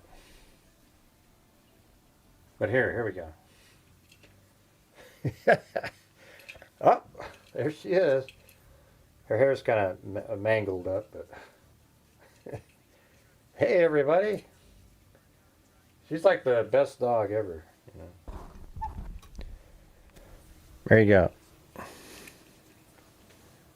Just so little. See? You can see her face. Chloe, look. Right there. Look right there. Look. Sometimes when I'm outside, I put her up here, like, up on my shoulder, and I have her look at stuff. Hey,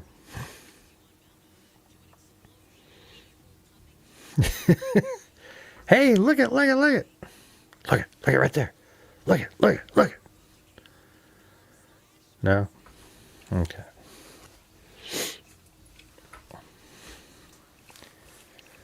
Yeah, she's always looking all over the place. She's so little, but she's such a cool dog. She's always nice to everybody.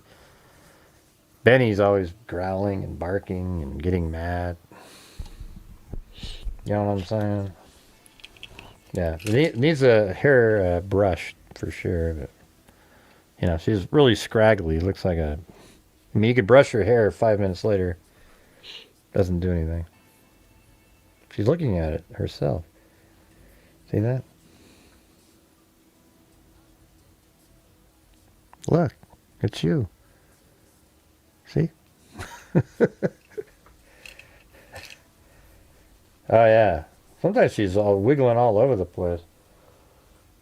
Like, if I leave the house, try to leave the house, she jumps up and down and barks and, hey, don't leave. And then you go play with her. And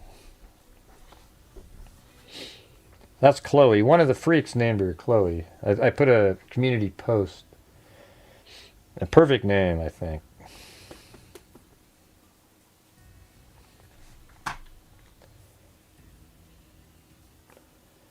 Yeah, that's right. But anyways, thanks everybody for being here tonight, helping support the channel. I know it's kind of like, I mean, that's just the only way to reach the goals and do what we do. I don't get 6,000 people watching. I think I should. I think the information, how I put it together, and, you know, you kind of, everybody gets to feel like you're there the way I do it. But it just doesn't work that way, I guess. So who knows? Anyways, thank you to Honey Bee Fi, and then so that was that one. Then we have Myalea, then Wild Bill Wassman, and Myalea, then Alley Cake, Chris Stew, Wild Bill Wassman, then Diane Garner, gifted 5 memberships. Then we had Alley Cake, Jim Lawn, Wild Bill Wassman, Michelle H., Haley, Karen, the 777,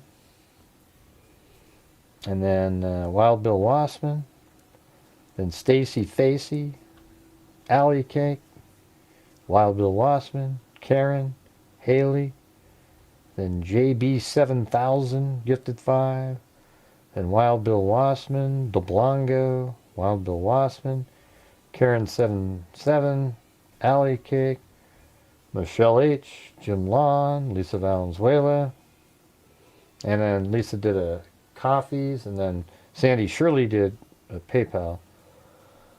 And then we had Roger Smith, Haley, Alley Cake, Wild Bill Wassman, Wild Bill Wassman, Karen, notice the Wild Bill Wassman, Alley Cake, Karen, they're in there a lot.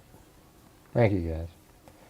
Then Phyllis Watson gifted 5, then Maya Leah gifted 1, and then I gifted 5 and out of my challenge, and then Lisa Valenzuela did a avocado dance cat eye donation.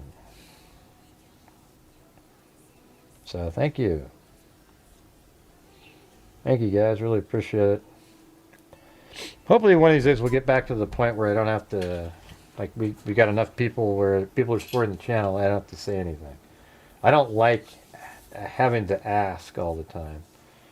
You know, like going, hey you guys, you're going to support the channel. You know, it's just, you know, I wish it just sort of would happen. But it seems like if I don't say anything, we just absolutely get crushed. So better just to give it a shot, see what happens. All right, cool. I mean, I still do the shows, you know. I'm still sitting here.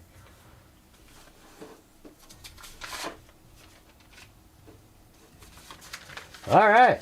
Well, cool, everybody. We'll see you tomorrow. Who the heck knows what tomorrow will bring? I don't know. I think we're going to find out that on Monday that there's no signs of foul play in the case of Elena. But the thing is about that is that it won't matter what they come up with.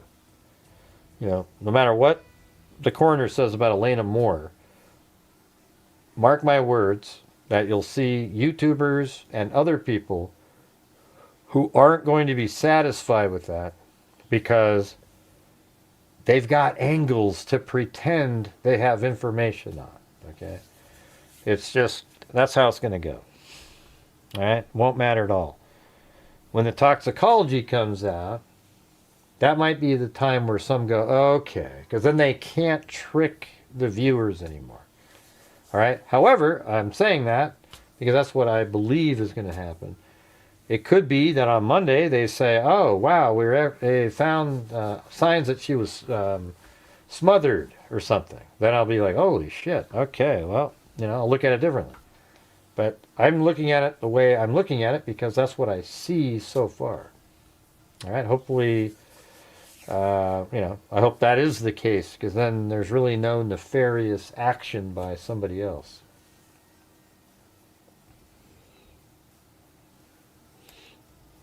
Yeah, it sounds like he's pretty freaked out. But anyways, thanks everybody.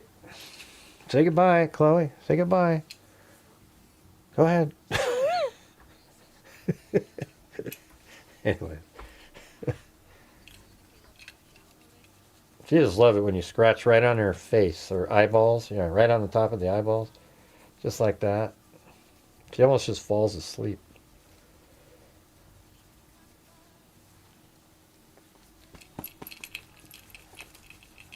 She makes a sound. Like a... Alright, anyways, thanks everybody. See you tomorrow. And as I always say, until next time. You guys want to hold the... Let's do the old... This one. Yeah, I've been doing this true crime thing for quite a while now. And during this whole time, I have not seen one person that is a crime dissector, thug rejecter. I'm a certified human lie detector. Gonna get ya on a stretcher if you try and play me like an old projector. Crime sector is my nectar. Professor Greg is gonna give another lecture. Crime collector, freak connector, and I'm always gonna be a pie protector. Fool deflector, interceptor, and I'm meaner than a spectre with a vector on his spectre. With all respect, ya, just remember I've a temper fucking check ya. I have no agenda, I'm no pretender, and I'll serve it to you straight without the blender. And in the end, I'm gonna send ya on a mission to reveal the true offender. Yeah, so I'll just get right back to work. All right, everybody? Talk to you later.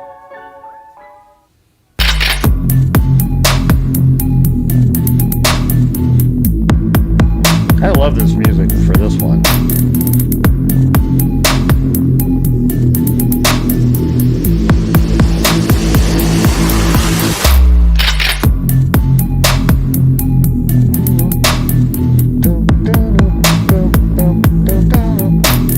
The truth is, you're as dumb as they come.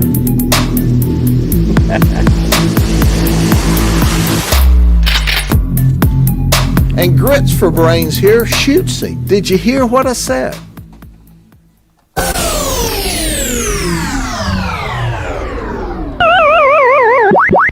Evil can never be dead enough. And some of you, you make shit up. Be safe out there.